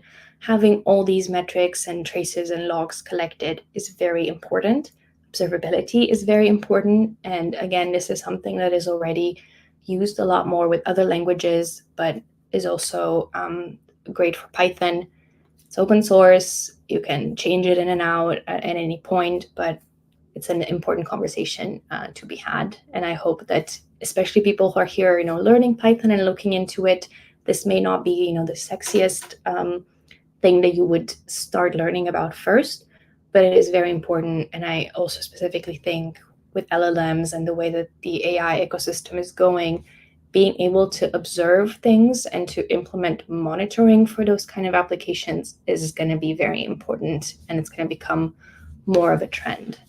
So yeah, that was it for me. Hope you enjoyed it and happy to answer some questions. Cool. Well, thank you very much. We observed everything and now we logged the information. I thought about a new spooky image that's like ghost broccoli. So we're going from here. So what is your relation to OpenTelemetry? Do you also take part in the project itself? Is most of it usage, or is there a lot of like contribution going on as well? Yeah, so I haven't contributed to it myself. Like I mentioned in the beginning, I work with the Python clients for Elastic. So now we can also use the SDKs for it, but I haven't contributed to it myself directly. It's just that since, like I mentioned, the Elastic schema got added to OpenTelemetry, then we start getting more questions about it from people as well at our Elastic conferences. So now we're trying to talk a bit about it more and share that it's a standard and so on. So that's how the topic came up for me, at least. So as it's a standard in a standards body, or is there a foundation behind it as well, or is this it's part of the Linux Foundation, and like I said, it's like one of the most growing parts of CNCF where it's hosted, and there are parts of it that are always evolving. So it's notorious. They have this table on their website you can check that shows the stability of each part of it, since it's actually a lot of projects that came together. Like there were a specific project for monitoring traces and for monitoring metrics, and now they got merged into OpenTelemetry, but it's always being updated. So I think the parts for Python are pretty much stable for metrics and logs, but there are a lot of components of it that every day you refresh the website, they may have been added or they may be worked on. So they are sometimes seen as not stable or experimental. So it's definitely something that's continuously evolving with the help from the community. What competitors are out there? Like what commercial competitors has it surpassed? I don't think it tracks that necessarily, since it's again, open source, so I would hope that it doesn't see commercial competitors as something that it's trying to get out of. But I mean, honestly, of course, I've also worked with various companies over time that have an observability solution, some of them free, some of them paid. Of course, every cloud provider has an observability solution or a dashboarding tool. So technically, you could use all of those. Like I was showing earlier, there's like ways to combine them. So you can use OpenTelemetry and then send that data to a dashboard from a solution that you pay for, like, I don't know, Microsoft BI or Click, or whatever you want to have it. You can use it in Elastic on the free license as well. But the way to collect that data, there's also solutions that would automatically do it. Like they say, they add different pipelines that collect that telemetry data. But then if you would use those within your Python code, then you have to add them yourself. I think there are also some solutions out there that offer that automatic instrumentation part, but then they would be vendor specific. So you would have to write that code the way that that provider works with it. And then maybe later you then have to go back to your project and change that code. So yeah, it's a bit more finicky to add different competitors. There's a few questions from the audience. One of them is like, when we start monitoring a new application, which metrics or logs should we focus on first? That's a great question. And I think there are definitely levels to it. I think like a common saying is the first question is it alive? So basically something that just shows like, is my application running or not at any point? Yeah, it's not like a resurrection thing. But kind of like, if you have an application that is running somewhere in the cloud, for example, or a microservice, is it actually online all the time as it should be? So that would be the first metric, like the heartbeat of that app, so to say. Then you can look at the memory and CPU that it uses. So if all of a sudden it grows, I think specifically with the LLMs, like they can take up so much resources. So being aware of how much is it consuming and is it within norms would be some of the first questions before you then look at, okay, is it running as expected, is then the next question. So, okay, it's giving outputs out, but is it doing what it's supposed to be? If you're working with something like a machine learning model, you would then look at the accuracy, or is there a drift over time and my application is starting to work differently than what I intended it to. So you can have a stopper in there to take a look into that deeper. So yeah, the first things I would look at is the very basic questions of, is the application running? Is it running the way it should? And then I can, for more answers than that, you would have to look at specifically what application you're trying to run. It seems pretty basic. Like, is the thing running is something you normally just You would think it's basic, but that's the thing. Like when you mention it, it is basic. But when you don't mention it, how many people, when they create a Python project, they think, oh, I can't wait to add my observability and my metric tracking in there. It's something that you don't really think about until something goes wrong. Like maybe your whole website's down and then you think, oh, wait, I don't know how that happened. And I wasn't even tracking the things that would help me diagnose it. Are there any anti-patterns, like basically when you do too much tracking, you're actually interfering with the performance of your app? I mean, I know that on the front end, that's definitely the case, but I'm not sure if it actually on the back end, you have the same issues. Yeah, I think it depends how you implement it. I mean, of course, there's always a way that, like, if you have a lot of functions running that are just collecting metrics, maybe that's something you don't want. But that's also why you can have that approach of decoupling it, right? So you have these collectors that are running separately, that are like taking the metrics from your application without interfering with what you're doing. So the way that you can separate those, I think it's a way better approach. So you have your code and your application running as it should, and separately you have the solution that collects that telemetry and does something with it. So it's not, you don't have that code all over your project as well. Mm-hmm. So another one, how will observability change as we move to more microservices in our applications? Yeah, great question. So especially as we move towards more microservices, they might not all be, for example, in Python, or you have your front-end component, you have all these different components. So the fact that something like OpenTelemetry can then get that data from all your different microservices and from the way they interact. So I didn't show it, but when you collect that data, you also collect information about the interaction within those services. So it creates the service map that shows how the data flows from one service to the other. So you can also more easily track down where something goes wrong. So it's especially important to have a protocol that works on all those services and the interaction within those services. So then you can then look at all that telemetry data together. So you don't want to have a Python solution for observability and a Java solution for observability and an observability solution for this specific protocol.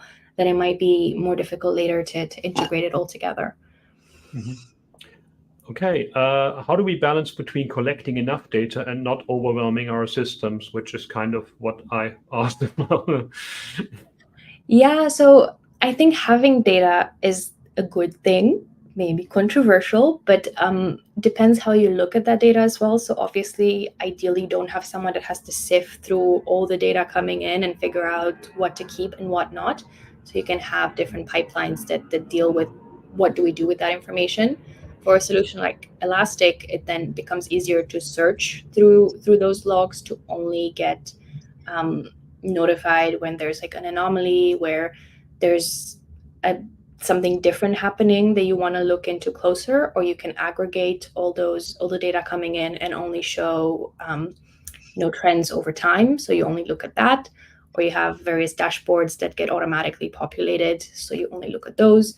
So I think it's a matter of, I would say, collect as much data as you can and then find smart ways to analyze it and know which data is actually relevant to look at.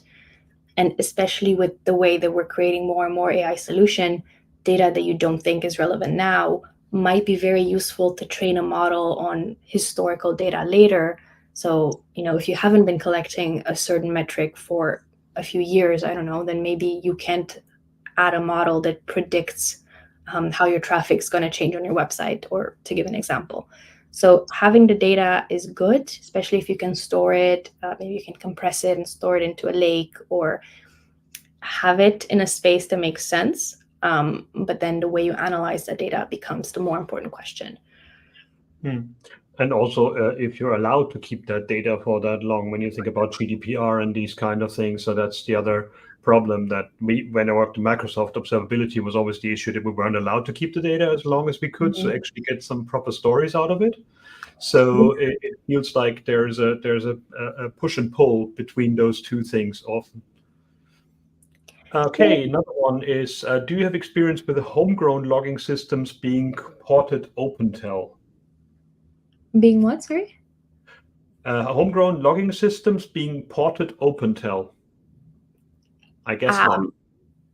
Not necessarily, but I think what it means is that, if you use the OpenTelemetry schema that I mentioned earlier, that has now been grown even more, you can, of course, create your own agents or your own SDKs if you want to work with log your data in a particular way. As long as it's compatible to the OTel protocols, you can then still use all those benefits from that, which is, again, the beauty of it being an open source solution. It's built by people contributing to it, just like Elastic threw its own schema in it. So if you have your homegrown solution that monitors or uses logging in a particular way, as long as the schemas are compatible, you can still work with the OpenTelemetry tooling as well. I think that's what they mean, but I'm not 100% sure. Me neither, but probably that sounds good to me.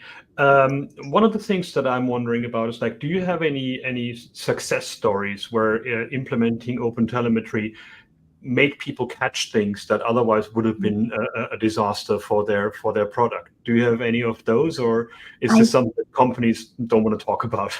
I'm not sure with OpenTelemetry specifically, and I don't work so much with the companies implementing it as much as the devs. So I don't have access to those stories, but I have heard a lot of stories of like, say, a very famous company's website was down for ordering things and they didn't notice for like maybe a day or two because they didn't have an alarm system in place to even check that heartbeat, as I was saying, of is this service even online.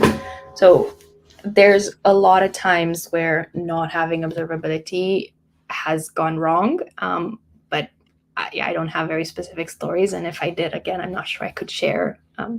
Indeed, people don't like to talk about that, but it's way more common than you think. Like, again, the first reaction to a talk like this is, oh, that's obvious. Of course, we should monitor things, but it really doesn't happen as much as it should. Another bit that I always found about this is like a lot of companies are happy to collect lots of data, but never get to look at it and never get to optimize and learn from it. What would be a trick that you could say how a dev could actually get time to implement what you talked about, and then actually find somebody in the company to work with to use the data that they collect? Is this something that you need to bring up in the C-level and the company, or is it something that just comes with the, hey, we bought this free open thing and we want to use it, but who is responsible for looking at the data then? Yeah, indeed. So the fact that it is open source and, again, bought this free thing is maybe a bit of an oxymoron, but like that does help that there are these solutions that are quite easy to set up. So that OpenTelemetry demo, it's as easy as running a Docker container, and especially like with the Elastic component as well, all of a sudden you maybe take, I don't know, 30 minutes to set it up, and then you see all that data collected in a way that it's also kind of easy to go through because you have the user interface. So it's a lot easier to look at a dashboard than to have a file with all that data and try to get someone to care about it. In my experience, C-level people like the pretty pictures a little bit better. So you can specifically, for example, filter on times that the website is down or errors, or like try to find the most dramatic piece of information in there that shows, hey, once you have this telemetry stuff going, you can very clearly see when we're using too many resources or when the website wasn't accessible and we missed out on this and this and this. So I think that makes a very nice argument to try to get people to do things more proactively when something bad has happened. The out-of-the-box project, the demo project, does it also have like lots of pre-file logs? Because I think a lot of times you find the usability or the usefulness of a product like that only when you have enough data. Yeah, and exactly. Are there open data sets that you can use to run through them, or? Yeah, so this project specifically, because it's like a full service map, and like you probably saw, it has like, I don't know, 20 different components. It has a bit of a delay of, I think, a day before those dashboards start getting populated. So if you just run it on your Docker and then wait a bit, then all of a sudden you will already see like the throughput, the latency, the issues. There's often quite a lot of errors that come in that. So I think that project is nice to start with. That's why it's hosted. There's one hosted specifically by OpenTelemetry that you can then add whatever technologies you want to it. And there's a fork that's kept by Elastic that has, the OpenTelemetry and the Elastic component. So you can also look through those Elastic observability dashboards. So I think that's a very nice one to start with. And it's usually like the main way to learn how to use OpenTelemetry. It's used by guides and tutorials out there. So I would say start with that. And it does get populated with like all these services, including, I think, 2 or 3 Python components. So you can specifically look at those, but you can also see how it works with the other microservices and just start getting a feel for it. In your job as a dev advocate to work with the Python customers, what are the biggest pain points? What are the struggles that people have? Like where did they get stuck, and what would be a way to work around that? So in general, just all kinds of pain points. Yeah, I think we have different types of people come up to us. Like we do a lot of conferences and we do a lot of these booths where developers come to us either to say, hey, I love using Elastic and yay, but it's not as often as people coming to say, I hate this and I have this error and I don't know how to fix it. And it's, I want to complain about this particular feature. So I have kind of seen from the front lines what the devs tend to struggle with. There's a lot of matters of optimizing. So how do you get something to run a lot faster or to use a lot less memory? Or especially with working lately, we get a lot of questions about RAG and large language models, and those can be quite costly and those can take a lot of memory. So how do I make sure I don't have to run it myself, but I can use an external one and I can use my own data without it getting shown to the internet in any way? So I get the question a lot of, hey, I want to work with these technologies, but privacy. So how do I keep the data on my side, but I don't have to pay for data being processed on my side? So I think finding the balance between those so that you create an optimized solution, but you also keep your data safe and you don't use GPT out of the box. So hopefully people don't just send their company's data to GPT to get an answer.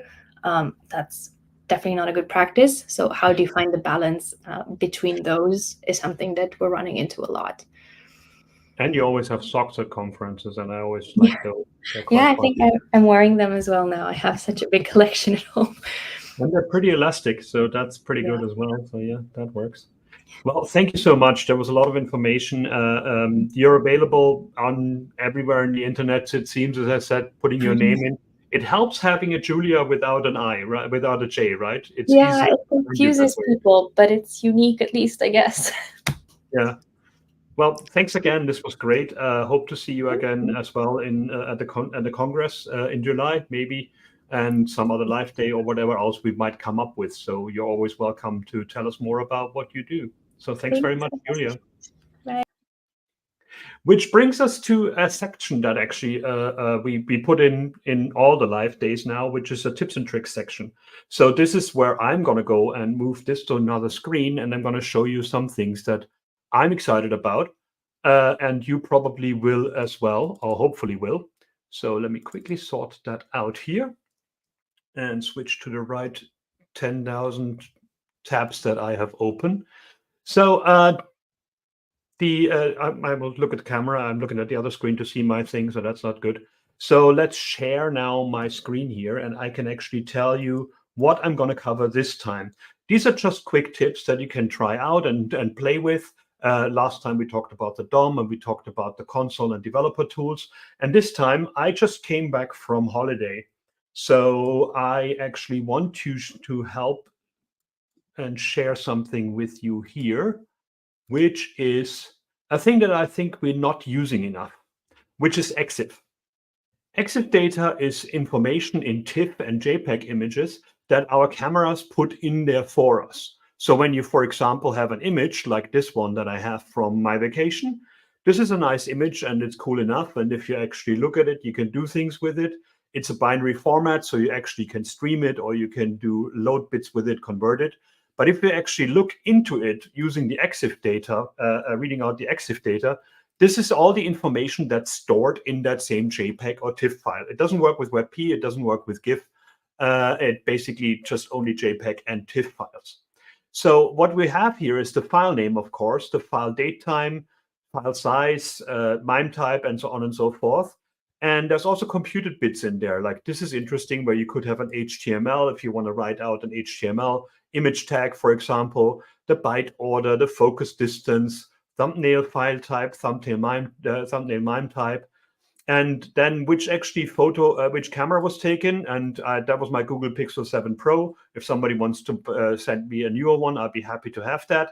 The resolution of it, the software, and so on and so forth. And here's one of the interesting bits, that all of these images have a thumbnail included as well. So a lot of times when you actually have lots of images, which I just had, I had 1,400 images. And I then, of course, wrote my FFmpeg script to create lots of thumbnails. But then I realized I actually don't need to, because the JPEG in itself has a thumbnail in there as well. I'm going to show you in a second how to use that. And then you have like ISO speed ratings, all kind of stuff going on, shutter speed, things that you probably never understand or never need to have. That's because EXIF came from the photo community. It came from digital photography most of the time. So sharpness, and then the interesting bit is GPS information. So you have the GPS latitude and longitude information in here. So that means where on the planet has this picture been taken.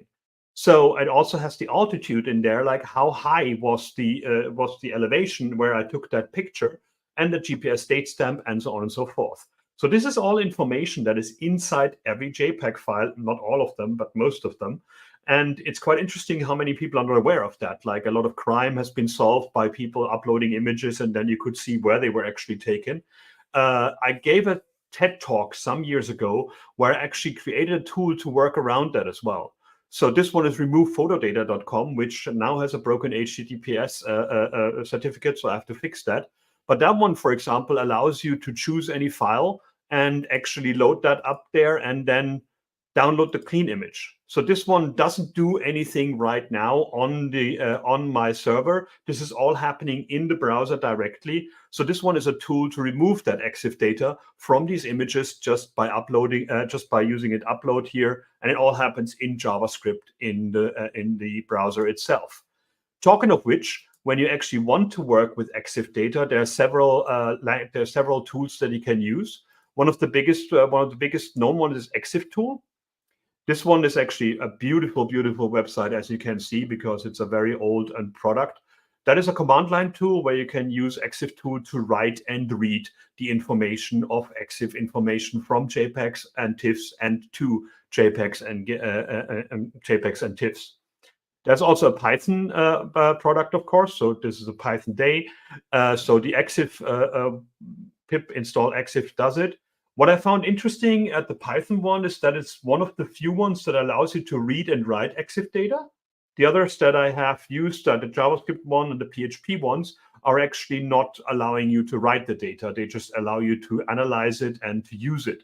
So in Python, you can do pretty amazing stuff with that. There's EXIF-R, which is a pretty new one in JavaScript that allows you to do all kind of stuff with EXIF information.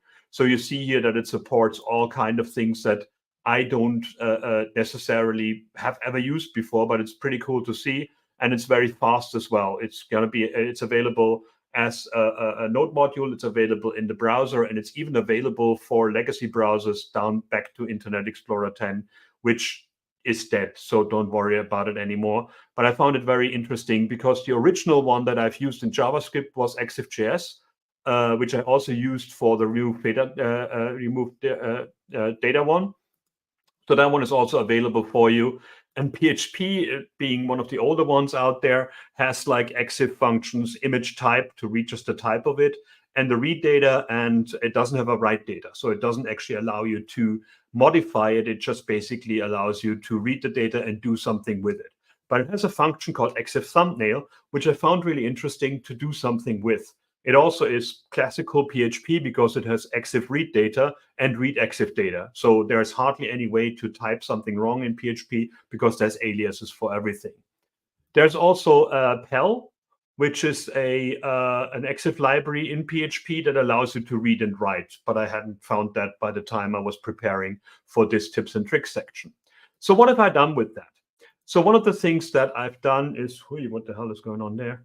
Is this one here. So basically it loads all the images, and the ones that have GPS data on there have this little pin.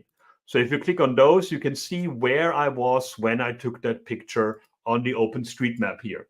That's a pretty classic mashup that we did in 2005, 2004, but it's quite amazing how you can do that with a few lines of code this time around. So if you take a look at the source code here of the whole thing, this is the whole lot. So most of it is just basically EXIF to lat long.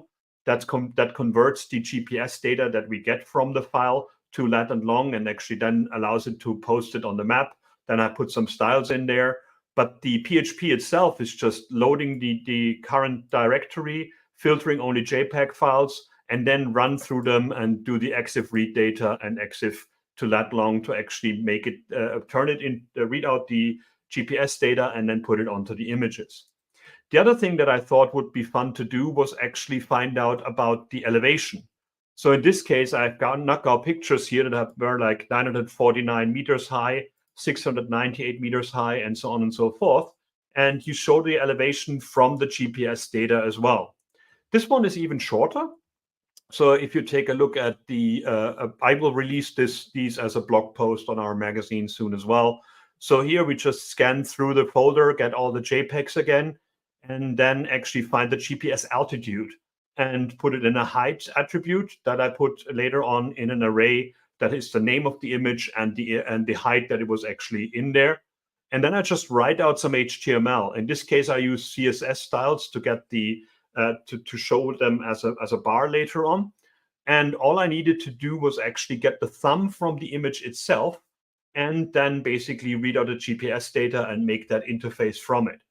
The really cool thing about this one is if you don't have an image preview right now, you can see that when I have the network files open here, I only have 300K transferred. And these images are all like several megs big.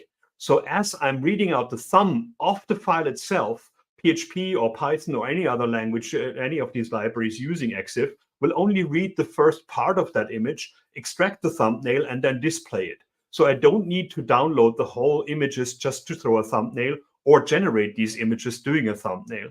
And the simplicity of that one is really amazing if you think about it, because all you do is EXIF thumbnail to the image that you want to have, and then you set the content type and echo out the image. The EXIF thumbnail will take that data from it and show it that way. So this way you can make an image load really, really fast as a preview and then load the rest. And if you've ever used Flickr, like the old image sharing site, this is exactly what the uploader does there. If you drag an image into it, it only reads the first few bytes, gets the thumbnail and starts displaying it, and then shows you the uploader bar. So this was one thing how when I worked back in Yahoo, where we made it much, much faster to upload images with a preview. So that's the trick that I want to talk about a bit today. So if you haven't played with EXIF right now, or you weren't even aware how much data is in your images, that's what EXIF is about. So have a play with that. It's actually quite fun to see where in the world something was taken, and you can do a lot of cool mashup stuff with that. And that's all I wanted to share for today in the tips and tricks section, which brings me to our next speaker, who's already here. So we stop the screen. And I want to invite Bobor. How are you doing? Hi, Chris. How are you? I'm doing well. Thanks for the great stuff you shared. I was listening in the last 5-10 minutes, your talk. I'm going to definitely try out this library. It's interesting that data is there that we don't know. Like the amount of stuff that our cameras or mobile phones store in information that we are not aware of is kind of interesting. So you're going to talk about... Sorry. No, of course. What I was thinking, how we can combine with real-time data. Yeah. This libraries usage. Yeah, like iOS high is the picture that you've taken, like in terms of not high, but in terms of elevation right now, would be one thing maybe to do. So you're going to cover data streaming with pipelines within minutes. So Correct. You have 30 minutes to do. So I'm not going to hold you back. I'm just going to say, okay, half an hour, go for it. And then we're going to talk about later on what you covered and answer the questions from the audience. That sounds good. See ya. So I hope you can see my screen and we can get started. First of all, thank you for the invite, and I'm super excited to be speaker at the Python Day today. And because nowadays we all know that most real-time data processing tools, including the Kafka or Java-based WAL, in the recent days we all have been seeing that Python becoming as go-to language for data science and machine learning, especially with the recent AI hype, because the Python has a rich set of libraries, as Chris showed one of them for data manipulation and analysis, such as we know Pandas, which is a powerful library, right? To bridge this gap, nowadays you can find a set of tools and technologies available today, like for real-time data processing in Python, such as some wrapper libraries for Java. You can still write in Python, but under the hood, your code will be converted to Java. But there are also pure Python frameworks which native for Python without a JVM or Java Virtual Machine, where you can write or implement some real-time data applications. This is a topic of today's. We're going to discuss what are the tools and technologies are becoming more usable in the modern data stack. And this is the big area now where rapid changes are happening. You'll be aware of some tools and how to build your first data pipelines that reacts on real-time data. Let me introduce shortly myself. My name is Bobor. I am a developer advocate at Glassflow. Glassflow is a Berlin-based startup company. We are building a Python solution to make it easy to build the pipelines for data engineers, Python developers, and data scientists. If you are a data engineer and data scientist, this session will be super important for you to integrate, for example, real-time data information in your ML pipelines or AI pipelines. If you're building, let's say, AI agents or any machine learning models, that works with real-time data, this session will be super helpful. So let's start with understanding, right? Many people are excited nowadays about real-time data because it sounds very fast and modern, but they don't always understand the practical benefits, why they should use, and some of them are not ready to invest. Because there are several reasons why real-time data or streaming data processing not widely used or adopted quickly nowadays. I think one of the first reasons is companies think about high initial investment in the infrastructure to support real-time data, because current existing infrastructure for the companies are not ready enough to support Kafka-based solutions or real-time data tools and technologies. And most of the managers, they might not be willing to invest in upgrading their infrastructure, or some of them afraid that it will disrupt existing applications. And the second reason, it's about mind shift, right? Switching from the existing batch processing, where it works based on a schedule, to real-time data processing. It's a sort of a mental shift. With batch processing, we know when the job is done based on the time. And with the streaming, it's never done. It's an ongoing process, right? You never know what kind of output you will get while data is coming from your data source. And the third reason why I'm thinking is because of higher processing costs. Sometimes batch processing means you can use all your computing resources more efficiently. But in the means of real-time data, you might end up with wasting all your computing resources for processing single event. We know these problems. In this session, I'm going to tackle some of the issues or some of the reasons why people are not ready to use real-time data, with the example of our Bob, who is a data engineer. This story begins with Bob Dreamer, who works at a medium-sized company, as you can see, called Dream Together. He has more than maybe 50 colleagues. It's just a medium-sized company, right? It's not a big company. And they are building very innovative solutions like car-selling online platform, where users can register their cars, and then they can announce their cars to buy or sell. Or you can also find some new cars, old cars to buy yourself. And Bob, as a data engineer, right, was highly motivated by the AI topic. Since everybody around him talk about AI, he comes up with a brilliant idea of creating such sort of a real-time price recommendation solution for their existing website using modern data tools. As you can see in the diagram, as new cars are registered in the primary database, that can be PostgreSQL, MySQL, Microsoft SQL. An app should suggest the price for the vehicle using AI or large language models. An application needs to run in real time so that users can quickly receive appropriate feedback.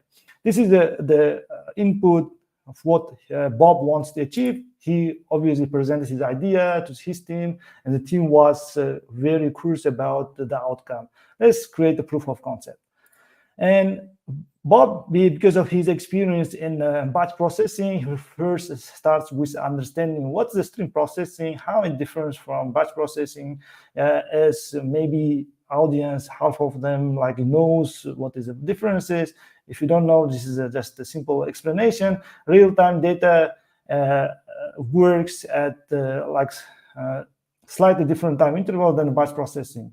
Real-time data means you need to process the data as it comes to your pipeline. Let's say when we say real-time data processing pipeline, as you can see in the screen, there are data source, and there are middle layer called transformation layer, and there is destination layer, data sink, it's third layer.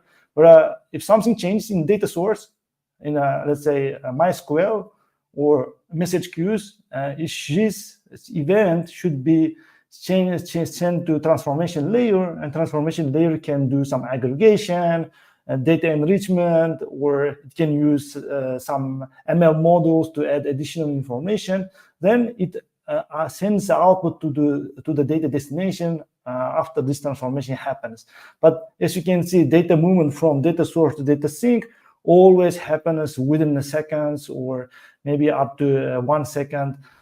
It should be super quick, because some applications requires up-to-the-minute information, like if you think about monitoring live events or updating dashboards in real time. So Bob thinks of his first solution by looking at Google, asking GPT, where he can use Debezium, which is another tool, open source, which captures data changes in your database. It can capture every change, like when you add, delete, or maybe update any row in your database. This change can be captured and stream it, these events, to the message broker. He decides to use message broker as a Kafka because Kafka is popular. It has a very big ecosystem. And after Kafka brings every change event to another service called production service, just a Python script, production service may do some magic by connecting to ML models or OpenAI API to use like a GPT model to calculate suggested price based on the car's attributes. Car attributes can be, what kind of branding it is, manufactured year, fuel type, and so on, other information. It learns the information and predicts the price for the customer. So the price always up to date, and the prices actually shows how the new car it is. But however, in his first solution, Bob faced several challenges. As you can see, first of all, he has lacked experience with Kafka, because Kafka also requires you to understand your system architecture, how this Kafka cluster works. Do you need the one Kafka cluster or not? A lot of knowledge is required for the data engineer. And as a data engineer, he doesn't have enough experience in DevOps, like infrastructure setup, or he doesn't have enough time now to build his pipeline by learning Docker, Kubernetes, right? Because his time concentrates. And his goal was also implement everything in pure Python without using any additional languages or additional setup. So, and most importantly, as you can see, he needed a product service notify at the same time web or mobile application in real time after prediction for the price happens. And he ended up with also, not only while using Kafka, he needs to use also additional service like Flink or Spark. I'm going to explain soon why you need a plus message broker, additional open source tool, and as Flink or Spark. So let's talk about this infrastructure challenges with Kafka for building real-time data applications. So as you can see, Bob talks to his friends about his friend's experience in the Kafka. Most people say it's like implementing production-ready Kafka-based data pipelines takes longer time. It's building proof of concept also quite difficult. If you want to, as a data engineer, to run a pipeline yourself, it's impossible. You need to ask the other teams to set up a pipeline, or engineering team to create a message broker communication for data source and so on. And some customers also has 50 teams relying on a single Kafka cluster, which is not scalable and managed by only one person. If this person leaves the company, and nobody manages the Kafka cluster at all. And also there's a risk that if Kafka cluster fails, the project fails. And there are a lot of problems he listens because of this picture says if you want to use Kafka for real-time data pipelines, you need to also bring another project called Apache Flink, which is another open source project for JVM Java-based applications. I should tell, like Apache Kafka and Flink work incredibly well together to create real-time data applications, real-time data pipelines. We know that Kafka is great in handling all this real-time data. It can collect huge amounts of information in real time. It acts like your high-speed messenger to send data from data source to the output. And Flink here, what is the role of Flink is? Flink is processing, he's responsible for processing data, it's computing layer. Let's say it takes real-time data coming from Kafka, analyzes it, and transforms it, like maybe stateful transformation it does based on the multiple events. It calculates one output, all while the data is still flowing from Kafka. So Kafka message broker, Flink is computation layer. And you start to ask why we need two these tools together just to create one pipeline, right? Because this is obviously correct questions. Because of this integration, constructing real-time data pipeline becoming harder with, especially if you have self-managing Kafka, or you are using any third-party managed Kafka providers. Let's start with understanding typical roles involved in building these pipelines with Flink and Kafka. As you can see in this picture, you need, first of all, data engineer to set up the infrastructure for proof of concept, starting from like what Bobby's did, and developers need to create this pipeline and connect to the PostgreSQL, and DevOps needs to maintain and scale these pipelines using Kubernetes or whatever orchestration tools. And you need a data scientist need to analyze this data output from the pipeline to further improve and create some dashboards for your data analyst, right, in big companies. As you can see, one of the challenges, a lot of roles involved in these pipeline creations. Another challenge is comes with self-managing Kafka, where you want your Kafka solutions hosted on your server without using Azure, AWS, or other cloud providers for managed Kafka. You ended up with these questions like, first of all, you need to determine which team is responsible for Kafka operations. Are they like software engineers or data engineers? And you need to train, if you don't have such developer, how to use Kafka and how to configure Kafka. And you need to decide when it's time to upgrade Kafka brokers. It's a lot of challenges because you need to stop, hold the pipeline to upgrade to the next level to increase your Kafka clusters. And I'm not talking about monitoring Kafka performance analysis. It's another big topic. You need to spend or use additional tools to monitor just the Kafka performance. So, and then at this point, you start to consider, okay, I'm going to use third-party managed Kafka as what data engineer Bob tried to do, but he ended up with, again, over provisioning or fluctuating costs when he was using, let's say, other solutions from Confluent or from other Kafka providers, because the problem was you need a Java engineer dedicated who understands his specific use case and business needs for Kafka and set up these Kafka providers. So, and myself, what are kind of issues I faced with a JVM-based Kafka solutions. This is how you see the typical developer journey looks like. It's very easy to get started. If you go to Apache Kafka website, you can follow the quick start guide. You can easily install Kafka environment on your local host. And you can create topics, streams, and you can process a message.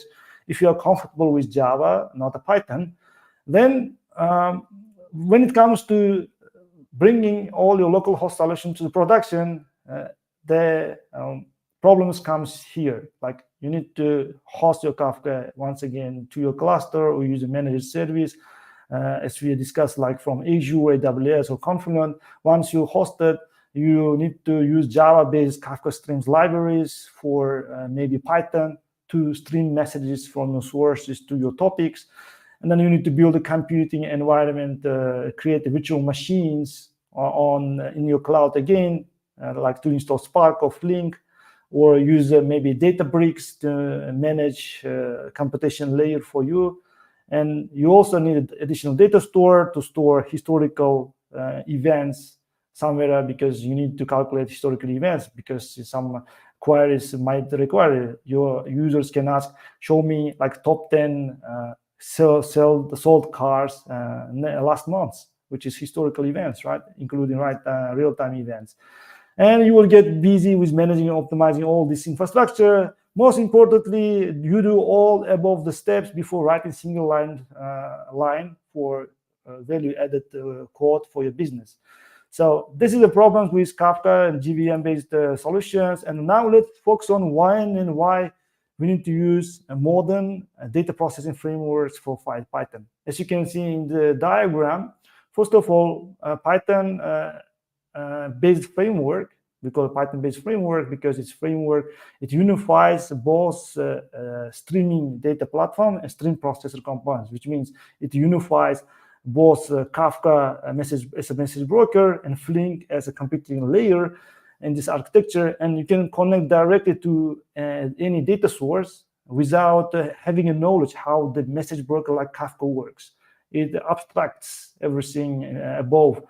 So we don't have to worry about how the setting up the infrastructure, and focus on the business logic. And some of the benefits here using these Python frameworks, like as you can see, as a Python developer, I can use out of the box other libraries, like other powerful libraries, and I can also connect to, let's say, use a Jupyter notebook and run my data pipelines just right from Jupyter notebook without the initial setup on my local machines. And if you're worried about your data or privacy, security, your original data stays where it is like right now. It's like it can stay on your primary database, and then you can just run the additional computation layer on the top of it. So, and it also removes to use a change data capture service like a Debezium. You can directly, as I said, connect to primary database. So, and do some computational work and send the result back to your data sources. So this is a Python framework capabilities, and we are also working with Glassflow to build a similar solutions that has a built-in message broker. Like under the hood, we are using a very popular open source project called NUTS. It's alternative to Kafka, but you don't have to learn NUTS if you're using such as tools like Glassflow or other Python framework.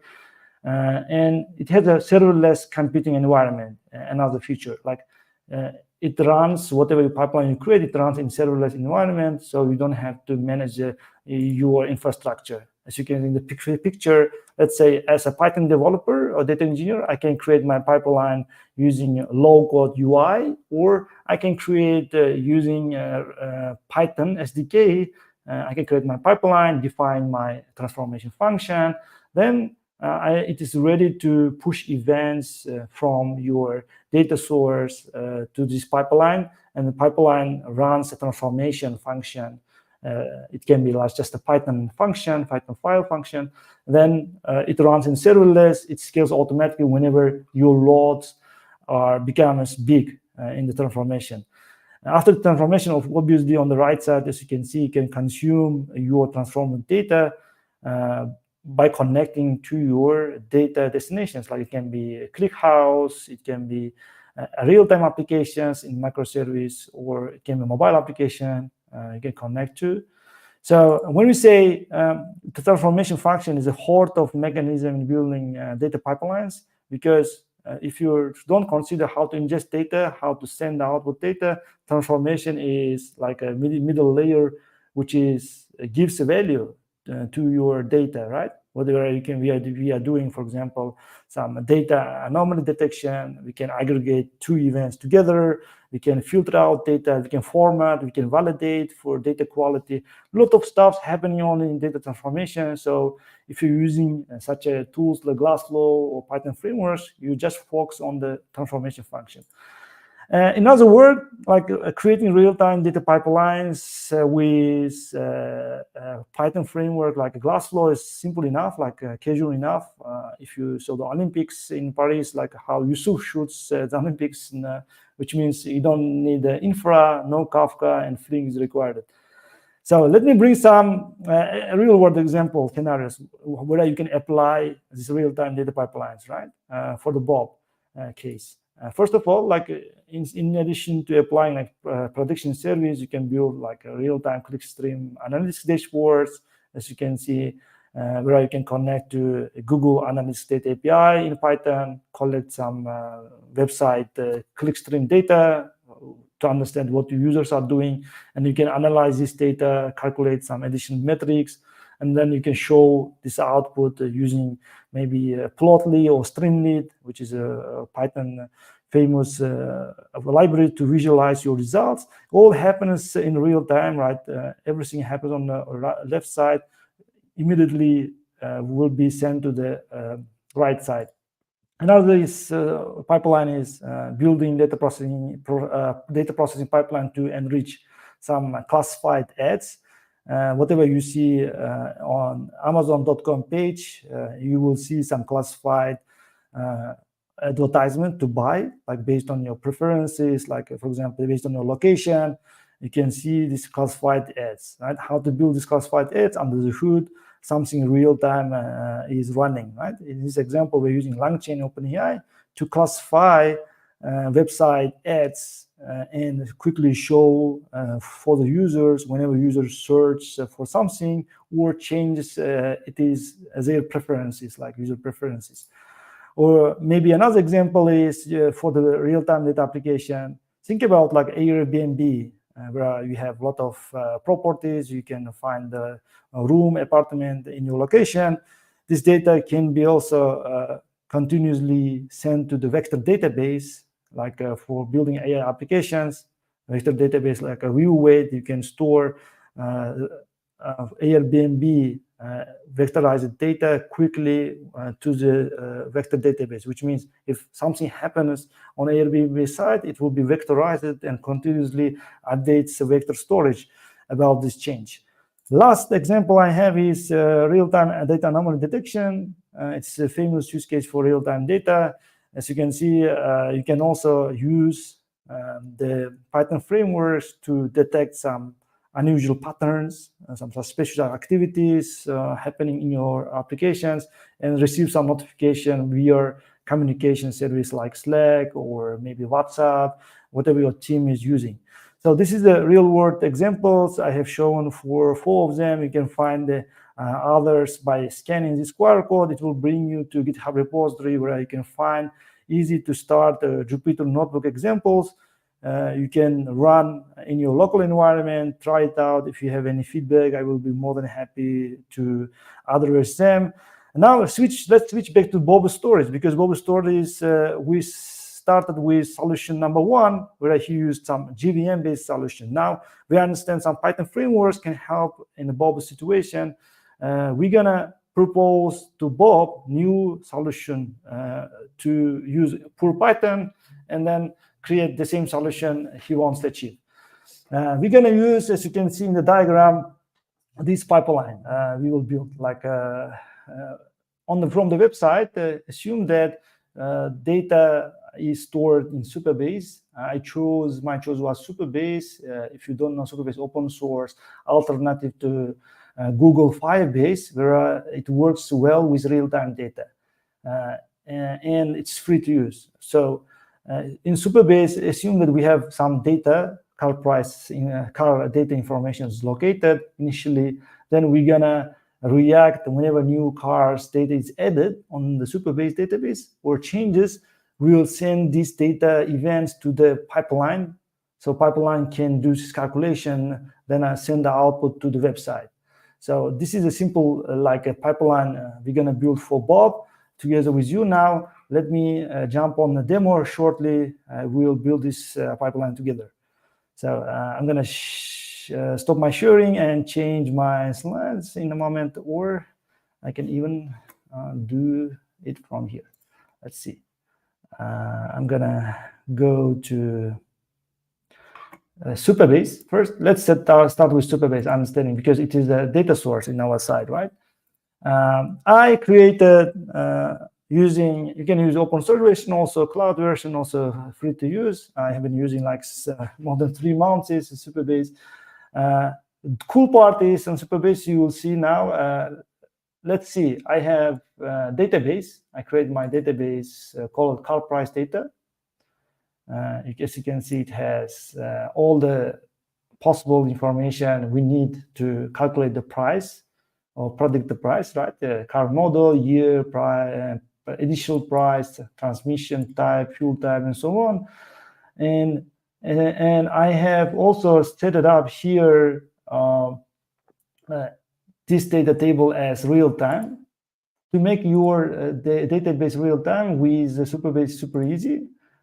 If you can choose any database table and then go to edit table, you can just click on one feature to enable real time. What it does, it can broadcast all the changes happening on your specific table and send to the subscribed services. Like in my case, I'm going to send to Glassflow pipeline. You will see soon. And then you will receive all the data changes happening on this table. So let's start by creating this pipeline together. Now we have this car price table, which has no data right now, because we are starting just with empty table. You might have some data already in place. It's up to you. Just for demo case, I'm keeping it simple. You will start by creating your pipeline. Let's go to the Glassflow website and start to sign in to create our pipeline using the app, Glassflow app on the web application without writing a code. There is also possible, you can also start by creating your pipeline using Python SDK purely inside your Jupyter notebook, or if you prefer like non-writing option, you can choose creating my pipeline using Visual Editor. I'm gonna choose this option to make it easy. And let's call our pipeline name, give it a car price pipeline prediction service, or maybe car price prediction. Then I'm gonna specify as a source, we have multiple options here. As a source, I'm gonna choose webhook. Why? Because there is a feature on Supabase side. When you add the row or change anything in database, it can send to the URL, HTTP URL or webhook you set as a output data. I mean, Supabase changes this data to the webhook.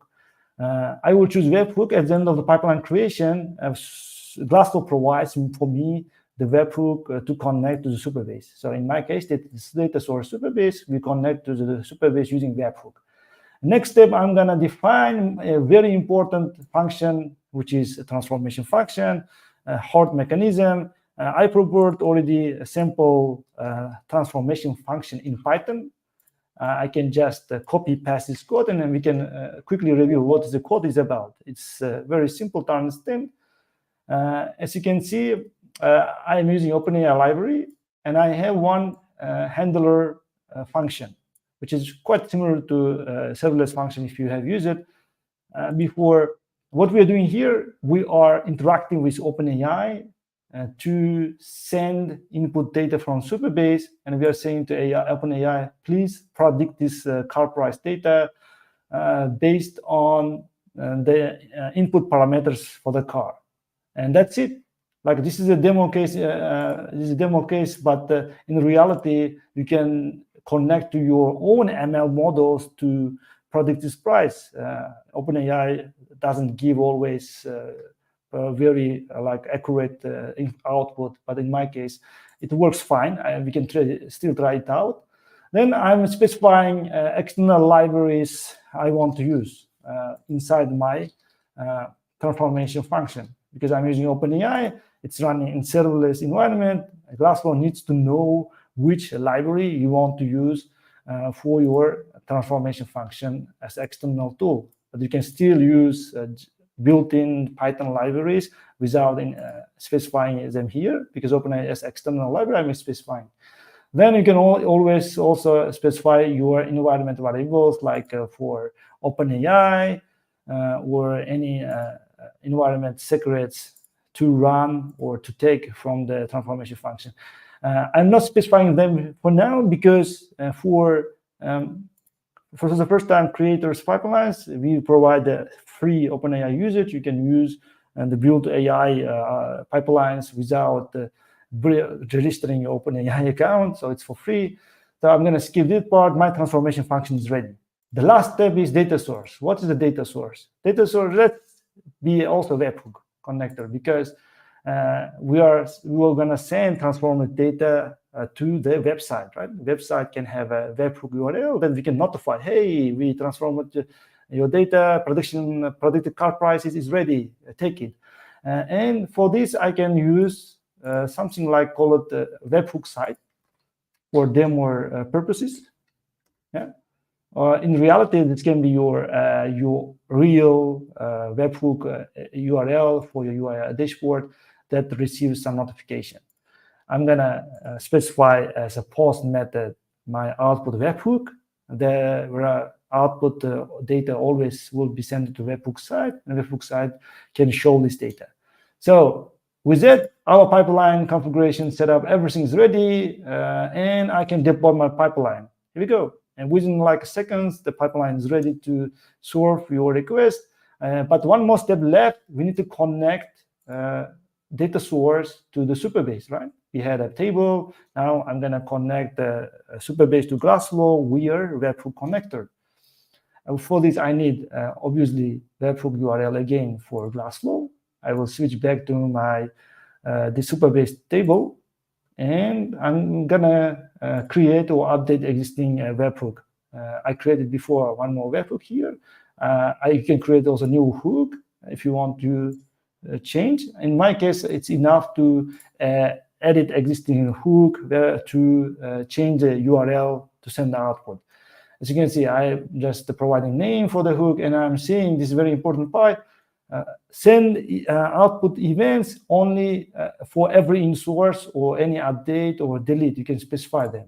In my case, for every insert, I'm sending data to the pipeline. In this case, I have also the URL. I'm going to update just the previous URL that for my testing. Then I'm going to update for secure connection pipeline access token. If you see here also, a pipeline access token is in place. After you create a pipeline, you can access them securely from your code or from your webhook using a pipeline access token. So now I'm going to update the webhook. Now everything's ready.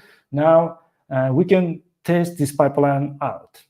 Let's go to SQL editor. I'm going to insert a couple of SQL queries to test if the pipeline actually working. I have brought here some SQL queries. Let me bring it here. You will see some simple data SQL insertion with car prices. I can insert them here. Like I'm inserting to car price table, 10 more simple input. Assume that it's coming from the website. And as we are saving to the database, and something magic gonna happen. So now I inserted all the new rows with car price data, simple data, and we should able to see immediately as output data destination is receiving notification. As you can see with the suggested price. This is the magic. It happened like within the even like milliseconds. We received all these suggested price calculated and went through the Glassflow pipeline. And here we go, right? This is how the real-time applications works. And then you can start to build your UI based on this output data. And then this output data changes forever. So, and after that, you can also see whatever happened with your like events inside the pipeline, which means we have a control of seeing all your logs in one place. Like you can see all the processed data inside the Glassflow by monitoring your the data flow within the one application. So this was my demo. Now let's switch back to the slides. We're going to talk a little bit more about how Bob's achievement in building this pipeline. Let's go to here and go to Bob, latest slides. And there you go. Yes, we're somewhere here. Yeah, we created actually the pipeline for the Bob's situation on how price calculation works. And he was able to solve, as you can see, without any sort of knowledge. I used purely like low-code environment, or I can use also the Python SDK and to create my pipelines and connect to the data source. Even the data source was not Supabase like a PostgreSQL. I could still connect to PostgreSQL and then capture the same data changes and do this simple pipeline creation easily compared to the Bob's first solution. Yeah, please leave your comments if you like this solution number 2 or solution number 1, which one you prefer. If you thinking of more complex scenarios like about stateful transformation or how to connect to ML models you own your own one without using OpenAI, I will be more than happy to address this sort of like questions. But in general, like pipeline creation now is simplified much less. If you're interested, we are also hosting. I'm hosting every month like interesting webinars about real-time data and there's some real-time applications. I'm inviting a lot of speakers like book authors or like CEOs of the companies. And next time with webinar is going to be 14th of November. If you're interested, we're going to discuss very basics. What's real-time data, streaming data, event-driven data. I would be more than happy if you join because this is very basics where companies still are struggling without understanding what's the streaming data, real-time data, or event-driven. They're jumping quickly to streaming data processing, which is more complex than bringing real-time data for your pipelines. So in the summary, what I want to say, we were able to solve Bob's challenges with Java-based real-time processing tools. And data engineers now, if they use Python frameworks, they have a self-sufficiency in Python. Without moving away from Python, they can use still build real-time data applications.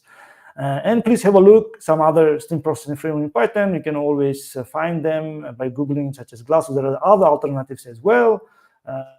You can have a look what others they can offer. We did everything, as you can see, in a serverless environment. Once again, like if you want to bring your own cloud without like using the Glassware cloud or AWS or Google Cloud, there's also an option. You can always deploy this Python framework into your own cloud. So I hope you find this session interesting. Let's connect again on LinkedIn. You can scan this QR code and please connect with me if you have any real-world use cases. How you're applying, building real-time application, I will be happy to listen. Thanks a lot. Well, thank you very much. Yeah, interestingly enough, there's a few questions, mostly, I mean, they're very generic to a degree. Like, how do you test your data pipelines before you put them into production? What are the best practices for that one? I mean, you said I have some SQL statements here to actually use.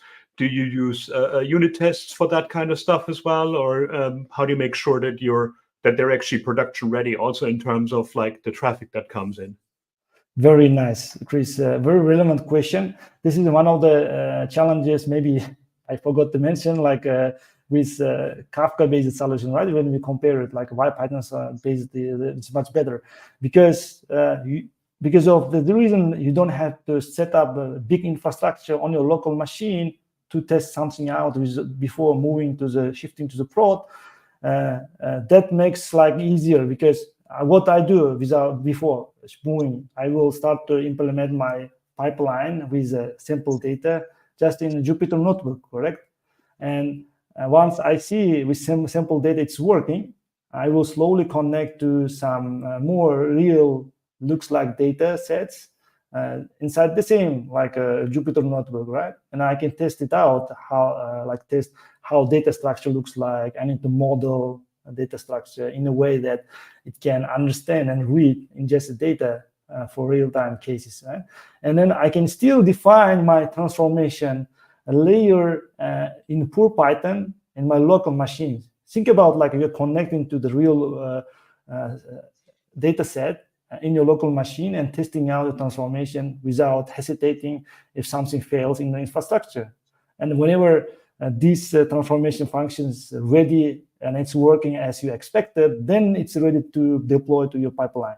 The steps I'm following, as you can see, like in the creation process, I'm using still local machine Jupyter Notebook, because Jupyter Notebook, when you're using, it gives you a high-level picture, like data movement from data source destination. You can still understand what's going on. Like if something fails, you can see in a single page, here's the failure, and I can fix that. And then everything is ready. I can still pick the transformation layer, deploy it, and connect to the real data sources using managed services without maybe writing everything from scratch, creating my SDK or data integration myself in Python. most of these Python frameworks, they have now all these possible integrations. You don't have to worry, like you can just connect and plug in and it's ready to ingest your data. I hope that answers your questions. And most importantly, what I like, is assume that it's running in production and something will start to fail in your transformation layer because someone has changed the data format, data object in the data source. And real-time data scenario, it's impossible. You need to first stop the pipeline, then try to analyze what's going on. Like I need to fix transformation layer as well. In this case, like if you're using such serverless solution, you can dynamically bring correct version of your transformation function and deploy without downtime. So you can replace dynamically your transformation function in such a failures. You use Supabase, as you said, like it's very optimized for real-time data. What other sources are there, and which ones would you not recommend to use in terms of real-time information? In terms of storing real-time data information, if I answered correct the question, because it's different thing, like storing real-time data information persistently forever or processing while data is flowing. Because you need two different databases. Like if you want to, let's say, process while data is flowing, you need a database such as streaming database. Nowadays also gaining a lot of popularity, like a vector databases. Streaming database can store real-time data, and you can still query this data using pure SQL. Like let's say, we know that in SQL, if you query, only after you query, you will see actual data. But you cannot see that data is coming right now. And streaming database cases, I highly recommend. You can use some open source. There's a Rising Wave. It's called Rising Wave. There is a Materialize, where you can connect, for example, to PostgreSQL. And then whenever real-time data comes from the PostgreSQL, it can store in the streaming database. It's ready to run some SQL queries. Like, for example, show me top 10 products now in Amazon, because top 10 products always changing, right? Every second it can change. But this data can be synchronized to the streaming database. But if you want like more after the result processing data is finished and you want to store output of the real-time data, you can always use your own. Any database is suitable for that. Depends, like if you want to store vectors, if you want to store like graph data, you can use graph database, correct? But why I use the Supabase specifically, it is PostgreSQL also compatible. Like you can still connect to PostgreSQL, even your data can still, but partial data you can move to Supabase actually for the scenarios that you want to notify other connected services. One thing you did in your demo is like show a lot of tokens and copy and paste them into things. So in an environment like that, in a streaming environment like that, how do you protect yourself from data leakage? How do you protect yourself from like security, token leakage, these kind of things? Are there safeguards in place in Glassflow that flag these things up?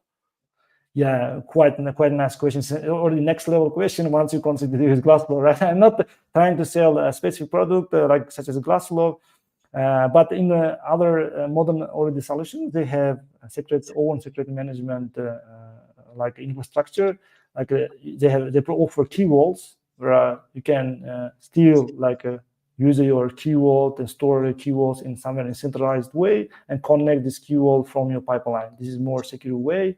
Let's assume that if I'm using Azure key vault or AWS key vault or my own key vault, you can securely connect from the pipeline to this key vault using the key and secure combination. But currently we are building such solutions. I completely agree with that.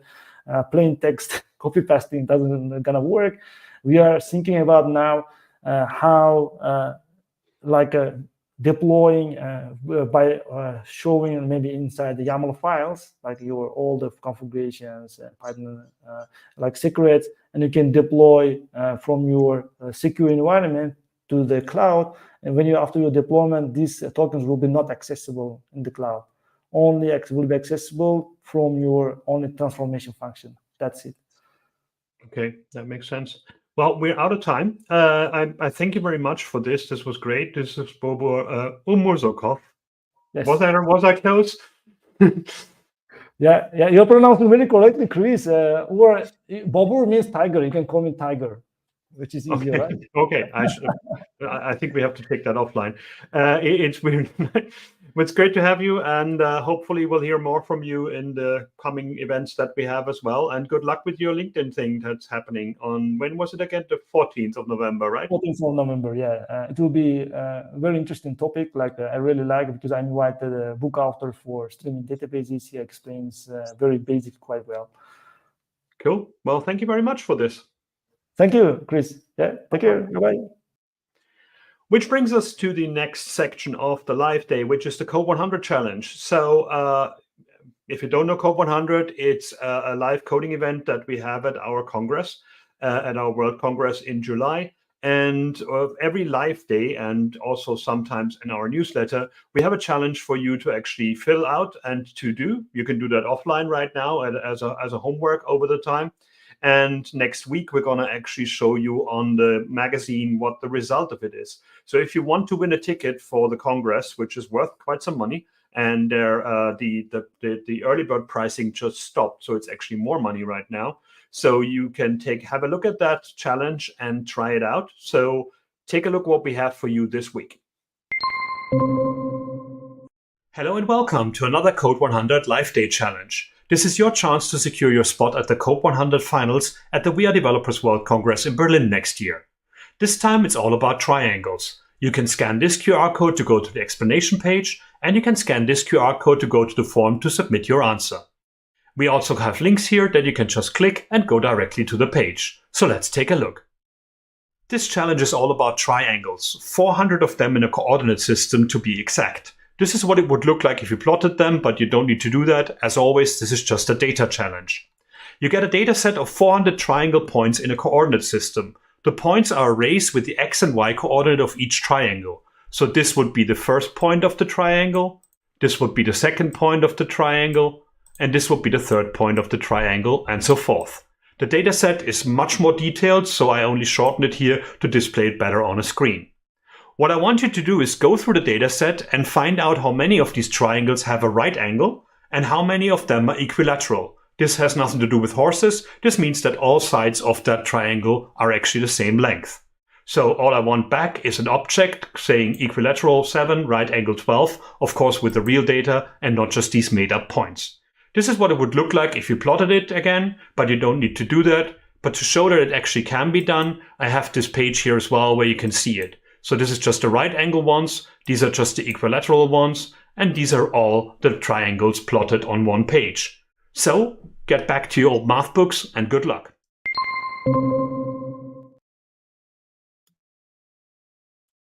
Yep, that's it. Triangles, finding out which ones have each side the same length and which ones have a right angle in them. So we got a bit of a break right now, so take your time to get another coffee, and we see each other again at like 1 o'clock for the last speaker of the day in this spooky Python challenge, Python live day. See you soon.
And we're back. Thank you for that. It's going to be good. I hope you had a nice break and you got something there. I'm happy to introduce our last speaker. Oh, boo, not the last speaker, but it's the last speaker of the day. Geeta Ann is around. We lost you in the ether for a while, but now you're around. How are you doing? Hey, I'm doing well. Am I audible? Am I audible? Yes, you can. We can hear you and we can see you. And you already have your slides set up as well. So we're going to be live in a second. But first of all, a breather. How are you doing today? Oh, this is my first gig for the day. Like it's 5 a.m. for me, so I'm Oh dear. doing pretty good. I guess I'm generally very productive at this time of the at Where this are you hour. based? Yeah. California. I live in California. I'm from India, but I moved to US many years ago. So yeah, I live in the States. Okay, yeah. I lived in California for a while as well, and it's just bizarre how years later the flat that I had was like 5 times more expensive than it used to be. It's just pretty intense over there. So, Oh, it is. yeah. Yeah, for sure. It has only become more crazy expensive than probably you've seen last time. It'll incrementally increase in terms of craziness every by passing day. It's just crazy. I pay like, I don't know, 10,000 or plus as monthly mortgage in this house I live.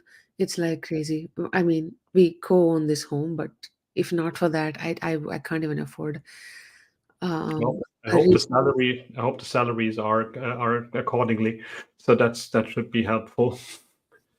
I don't know. I mean, we 3 people live in this home that we are sharing somehow to pay the mortgage. So the pay is fine. It's just not enough to support. Not for everyone. Like highly skilled jobs are great, but if you're not in that bracket, you're struggling. It's just supremely hard. Well, it's just people like seemingly don't complain. They're fine. So yeah, I Well, hopefully it's going to get better, and hopefully there's going to be more people or something that can help with that. But on to better matters. We're actually here on a Python day. It was fun just looking up you as well, because we had a speaker earlier from Elastic, and you used to be there as well. But now you're at Temporal, and you're going to talk to us about an interesting topic, which is about durable execution, meaning like that you're independent of the platforms that you're running things on, and that you make sure that your product is actually available, and how to use Python for that. So if you're ready, I'm happy to take to leave the stage and let you go through your slides early in the morning, and then we later on see each other for a few questions and answers. So without further ado, Gita Ann. yeah. Thank you so much, Vince. I'm hoping that you guys can see my screen, so I'll go ahead and start presenting. So yeah, thank you so much for the opportunity, Python Day organizers and people who are present to listen to me. This is a great platform for me to present, and I also believe the program committee has done a great job in putting together talks that are super useful. So yeah, this talk is about, as Vince mentioned, it's about how durable execution can be achieved with Temporal.io, which is an open source framework. And when the programming is done in Python, how do you specifically do that? Is the topic of discussion for today. So a bit about myself. My name is Geeta. I live in the Silicon Valley, California area. I used to be a software engineer earlier at those companies that you see on screen. I was there, taught a group for around 2 years. I was also a software engineer at ServiceNow before I moved into customer-facing roles as an implementation engineer at all these open source-based companies like Cloudera, Confluent, Elasticsearch, and Temporal. I recently moved from Temporal just a week ago to another company called Pure Storage. I've just stepped into a managerial position. And yeah, I've enjoyed thoroughly being a contributor to open source projects, and I've evangelized some of these along the way, like Kafka, Elasticsearch, and Hadoop. Prior to start with, were my initial projects that I worked in early on in my career. So, circling back to the actual topic, I want to kick this off by giving you a brief, high-level introduction to how systems are built in modern times, because you probably are aware of how things are intertwined in modern distributed systems, where there are these databases, microservices, you have queues, Kafka queues or Kafka topics, and various other intricate systems weaved into these really complex ecosystem. And then the promise is very, very, very efficient, and it looks very much scalable, and it looks like an easy product to build and scale, on a high level, on a very, very high level, from 1,000-foot, that 100,000-foot overview. Everything looks great.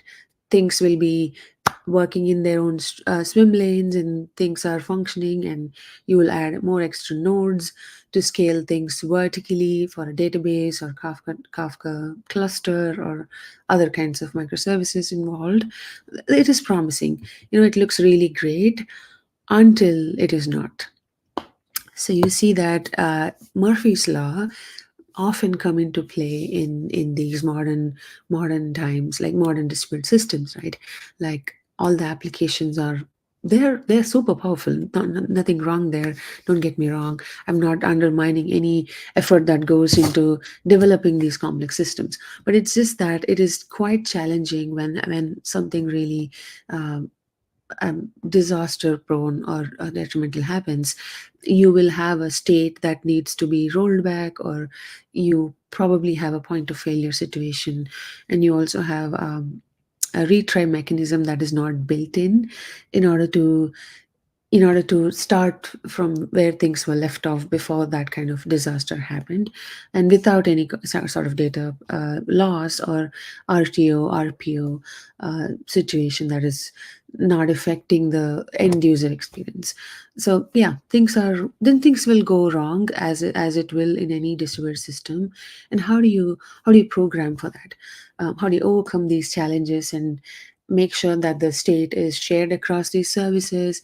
And then you also guarantee uptime and idempotency, deterministic nature of the services. How do you make sure upkeep with all these complex systems that are spread across multiple nodes, across probably various cloud regions and availability zones within those regions? And there definitely is a need for a process or a framework that'll sustain the functionality of the code for a longer periods of time, and not wait until the disaster is going to happen. So traditionally, event-driven architecture has been a good replacement for these legacy systems. But these are great systems, right? They have ability to host applications and services across multiple nodes. They have a queuing mechanism. Multiple databases can be integrated. You have a seemingly great looking synchronization pattern that you can follow for messaging buffers like Kafka, and an orchestration tool like a Zookeeper. And then there's this actual state machine, or a state that is stored in RocksDB, or another kind of database that will store the state. And the end user is completely relying on a distributed system to configure these and synchronize the state across these multiple databases and Kafka topics and other and microservices. Zookeeper is sort of coordinating all that. This is all great, right? There are many organizations who are following that pattern, but there's this one thing, one KPI that a lot of engineering organizations care about, which is achieving that low complexity levels and improving the velocity of developers. Those are the desired goals of most of these engineering driven organizations. They want to build and run reliable applications with high development velocity and operational efficiency. That efficiency is directly at odds with system complexity, unfortunately. So as the complexity increases, our velocity and reliability will suffer, which can be very detrimental to our business. So to solve that problem, there is this really intelligent system called as Temporal IO, which can provide a solution in a new category of software development and operations, which is framed and coined as durable execution. Now, this is a term that's nothing new to the software development ecosystem, but Temporal, the folks that wrote Temporal previously developed Cadence and other kinds of the workflow orchestration tools at giants like AWS and Netflix. So they simplified the process of all these workflow orchestration and durable execution into a framework called Temporal IO, which can simplify your applications and make them more reliable and help you deliver features faster. That way, your complexity is decreasing. As you see in the graph, the velocity is increasing. You definitely should give this a try if you are a fan of open source ecosystem and you want to experiment and try different frameworks. You should definitely give a chance to Temporal System. It's an amazing framework for developers because there is no learning curve involved. All you need is your existing chops in Python or any other programming language for that matter. Temporal supports more than 6 or 7 programming languages like Go, Python, Java, .NET, and the TypeScript and JavaScript. So yeah, so how do you build a system in Temporal.io, right?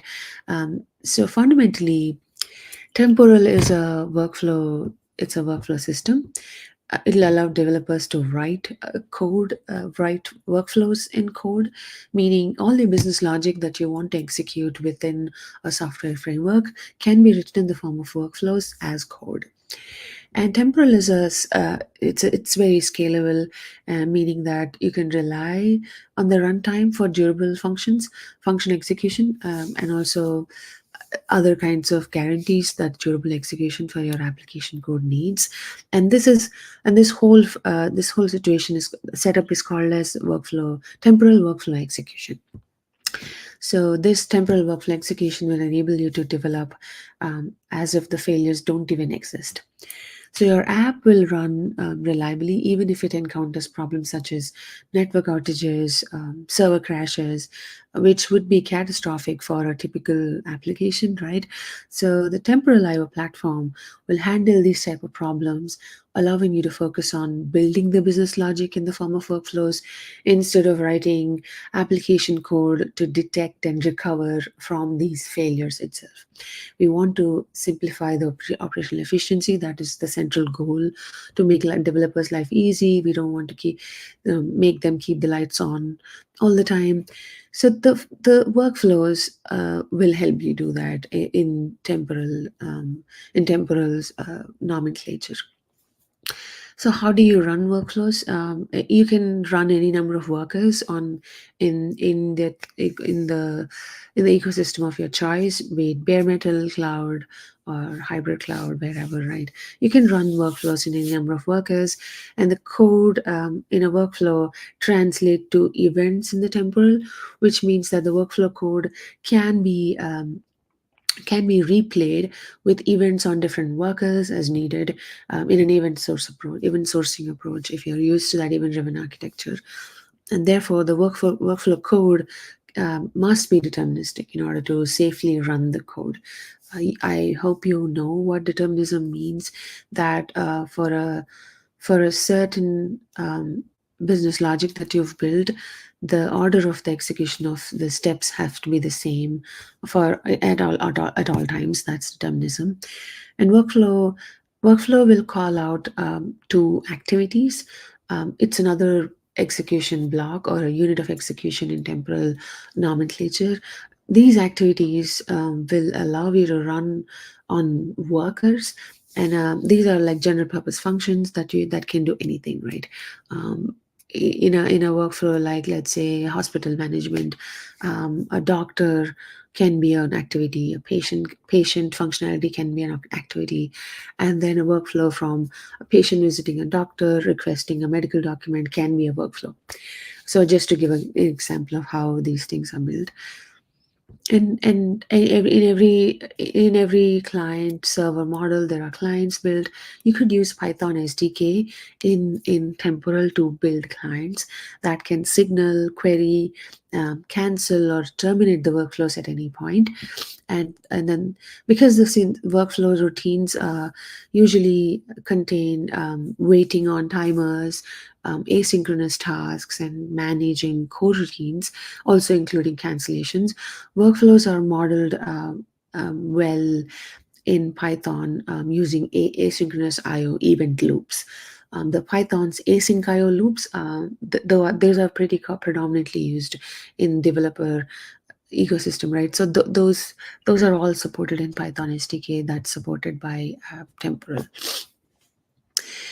So what is, like, now we've talked about what's the art of possible that you can do with Temporal framework, and now I want to double click onto what a Temporal application itself is.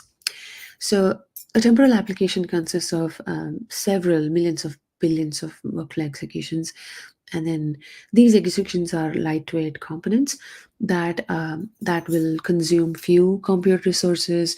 And in fact, if a workflow execution is suspended, such as when it is in a waiting state or whatnot, the workflow execution consumes no computing resources. So it's practically taking up no compute, and it's also a re-entrant process, meaning that it is resumable, it can be recovered, and it's also reactive. Meaning that you have the ability for a process to continue execution after the execution was suspended on an awaitable function.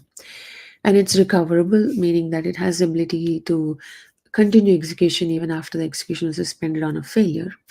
And it's reactive, meaning it has the ability to process or react to an external event like a database call or a connection to another microservice or something of that sort. So we've talked about how things were built previously, also currently, and then how Temporal can help you overcome some of those challenges. And we introduced you to a concept of durable execution. I want to sort of double click on what durable execution really is, and then tell you and show you how to implement this durable execution using Python in Temporal.io framework. So what is durable execution? It is a new abstraction for developers that can fundamentally change the way we build, deploy, and run our systems. It is the modernized version of event-driven architecture and can make all your developer distributed systems problems go away. Ultimately, it allows you to code for a single positive result, which you want to execute on, and it eliminates the distraction of complex plumbing and error logic. So let's walk through a simple code that you see using our sample money transfer example. This is an online open source project or a project that was built by Temporal, and it's open source. So the code for this is available on GitHub. And if for you to make sense of what durable execution is, what you're seeing there is that it's basically a development pattern, right? Like where you write all your methods and then services, and in Python using this the constructs of temporal, and then it ensures that apps and end-to-end services are correct and reliable. So with durable execution, you can code for no errors, meaning you see that the money transfer app has two services. One is withdrawing the money, the other one is depositing the money. And then in this two-step process, you see that there is some control logic going on. A person has to first, the code has to kick in, kick off the flow with the function definition, and then goes into the service calls. In that case, the first one that happens is withdrawing money from an account, which executes without an issue, and then moves on to the deposit the money to an account service, which will block which it blocks waiting for a response, meaning that there is, let's say, a human in the loop that's approving the withdrawal or the deposit or something of that sort. And when that happens, while we are waiting on that blocking call, let's say the process crashes, and you will end up asking yourself the question, well, what state are we in? And this is Python. We're coding for all kind of errors, but in a traditional system, we aren't even sure if the deposit really occurred or it did not occur. In a normal system, you would had to plan for this to happen and code for this interruption. But with durable execution, we can capture the complete state of the function, including variables, threads, and blocking functions, so that you can simply migrate the program to another process or a server, rehydrating the state and continue on. As you can see, the process has crashed and the program is getting rehydrated to another server, and then the response comes from the gateway, and the function can now just carry on in the new server as if none of the issues have actually happened. You will not see a glitch in the response. You will not see a end user experience any disruption to that, any disruption happening to that. So this is the overall high level overview or a gist of how things are done and how durable execution is guaranteed using Python in Temporal. And then that's how you are ensuring that the code of your application runs reliably and correctly, even in the face of adversity. And Temporal, as I mentioned, is an open source programming model that is powering this platform and that is providing you this durable execution guarantees. Now, what are the capabilities of the Temporal framework, right? Be it Python or any other SDK, Temporal delivers durable execution. I'm not advocating for this, or I'm not trying to pitch this as a salesperson. This is an open source framework. You can try it out anytime. I don't work for Temporal anymore, so I don't have to watch for it. But I do, because I've seen the benefits of this great platform deliver on what they promise, what the community has built together, contributed for many years now. So it definitely delivers durable execution. It allows the developers to avoid coding coding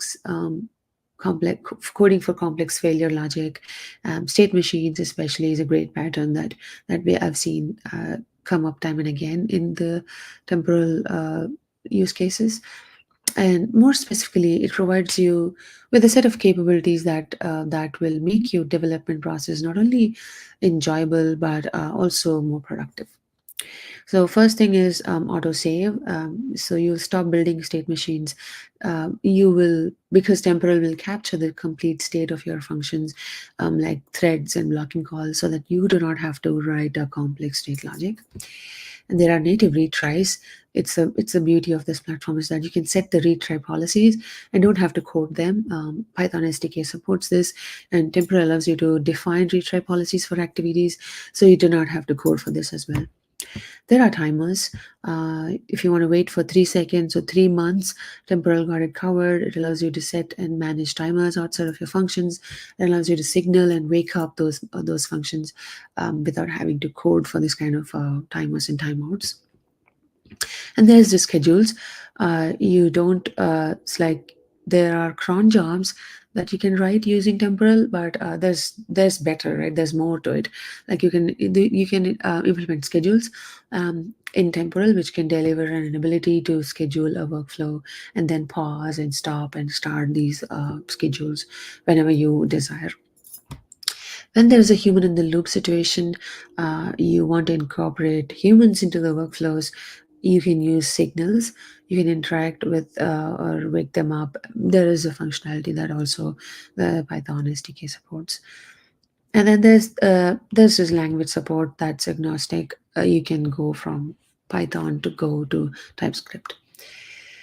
So the framework also provides some key capabilities that will allow you to work the way you already work.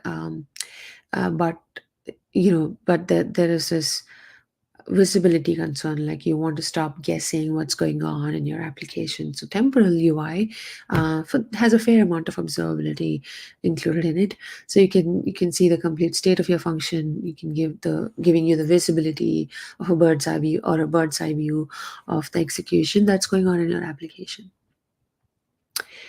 Now we've covered the execution patterns and what are the functionalities that Temporal can help you with in Python.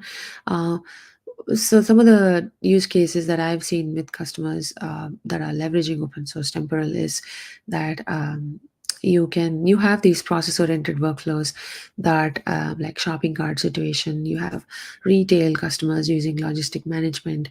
A lot of HR-based companies have human in the loop scenarios, the payment gateways. Also, some of the common life cycle workflows are inventory management. You can see user management, subscription life cycles. All these are predominantly using Temporal. There are big names like Snap, Netflix. They're all using some of the great benefits Temporal is already providing.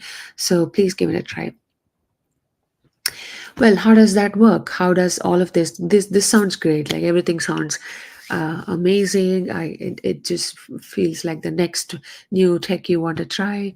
You want to also know how it works, right? So how does that work is that it all starts with your code in Python. You can use Python SDK to create a workflow, write your business logic, and then workflow, because it's a central concept in Temporal, it defines an end-to-end process you want to execute. And it's a high-level definition that will use activities, which are basically your general purpose functions to execute the tasks you want to complete. Also note that a workflow needs to be deterministic, which means that every execution will be the same and there is no chance of variability.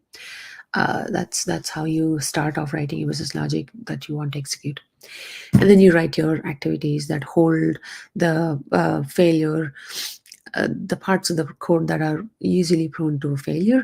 You code that and then automatically retry these things and because you have a policy in place, you can compose your activities that are part of the workflow such that the tasks are completed and they can do things for you like retries, and then waiting for a second or a month or a human to take an action.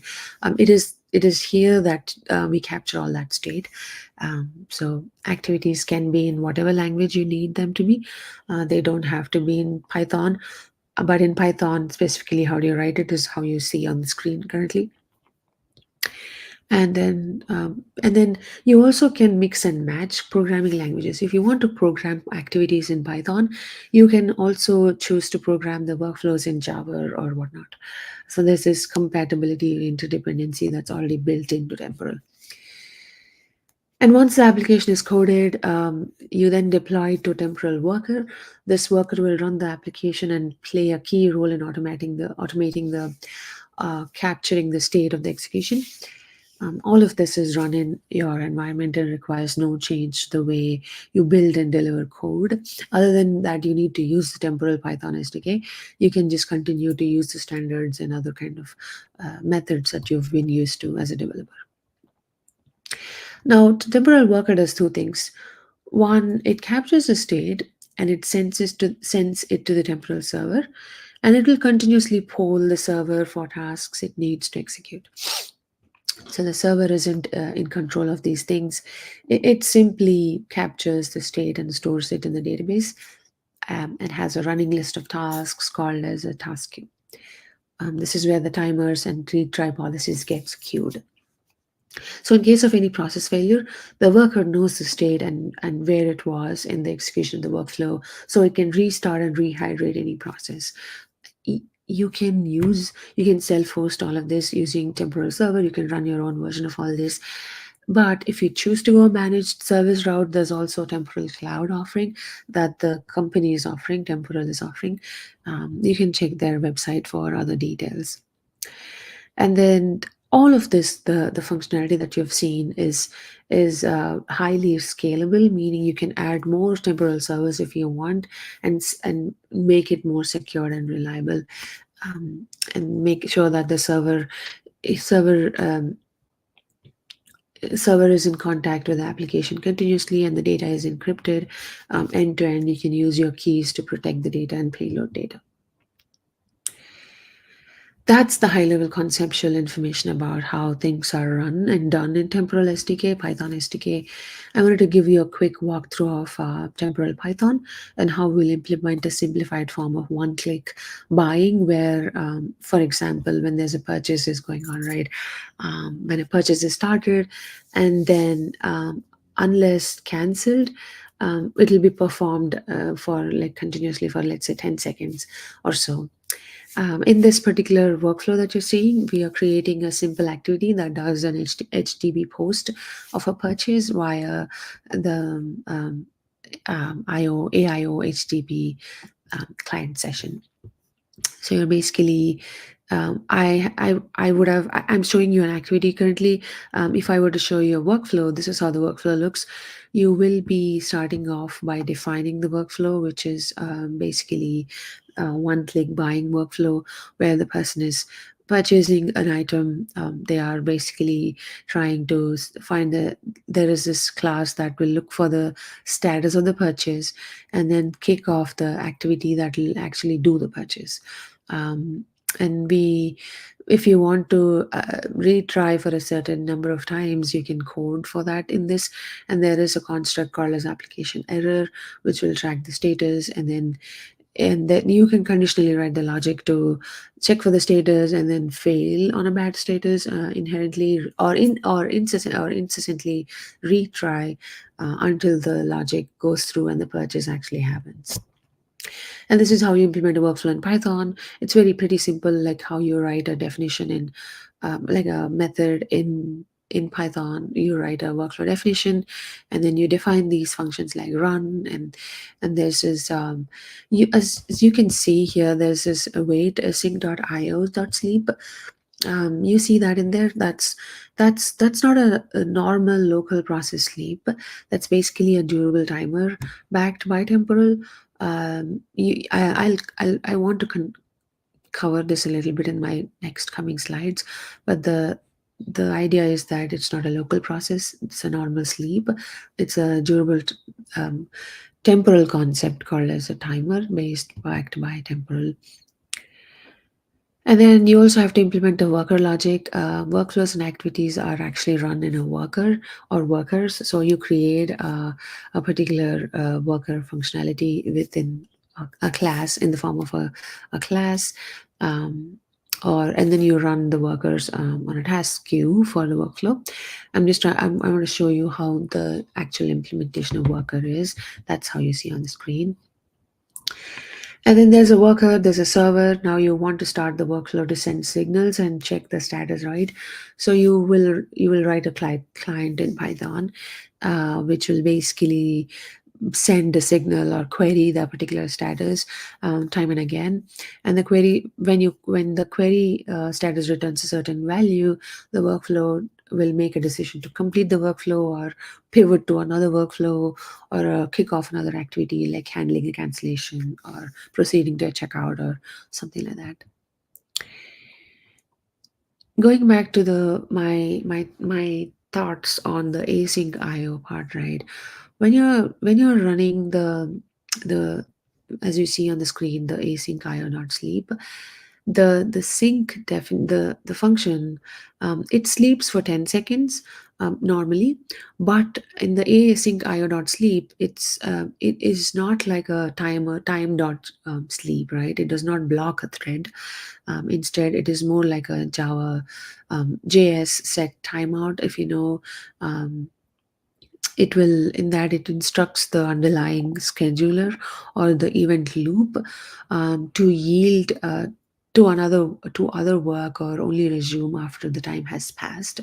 So there's no blocking happening of threads or anything like that.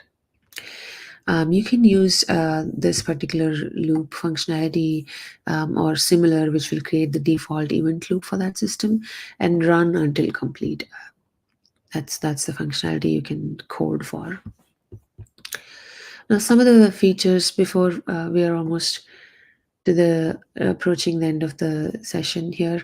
So before we leave, I want to cover some of the features of durable execution in Python.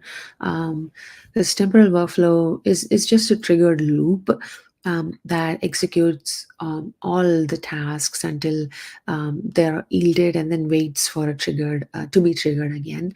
And then, just like an event loop, it feels very natural to develop temporal workflow, and then it'll definitely give you ways to write the workflow coroutines as an async IO coroutine if you want to do it. There are certain guarantees like durability. When you sleep or start a task in normal Python async IO code, when the process crashes, the state and the ability to pick up where it left off are lost. But when you use a temporal workflow, however, in Python async IO code, we are building to be durable and resumable. So because this workflow code is deterministic and all these constructs are durable, a worker process crash is not a problem. Temporal is built to replay existing code to get where it is left off. That's ensuring the durability for you. And then timers, as I covered in that other slide, async IO timers are built in Python as temporal timers. For example, inside a workflow, if we run, we're actually starting a temporal durable timer. The timer will be visible in the UI. This is the same for everything that ends up calling the API as well. And then when you're creating a task on the event loop, there is a proper way to start a temporal coroutine in a workflow. So you can easily have all these tasks and timers clubbed up and defined in a particular fashion. There are documentation resources available online. I'm going to link it to the end of the deck. Please feel free to check them out. There are other guarantees like cancellation, like Python cancellation, if you're aware of that, and the temporal cancellation. They almost work exactly the same way. An async IO cancellation and a temporal cancellations are merely requests that raise errors in the underlying code, but can be caught and ignored. This means that if we cancel a workflow from a client, temporal will relay that to the workflow task. For task cancellation, there is a task dedicated for cancellation, which will cause an async io.cancel error function to be triggered. The error to be raised, and then we can shield.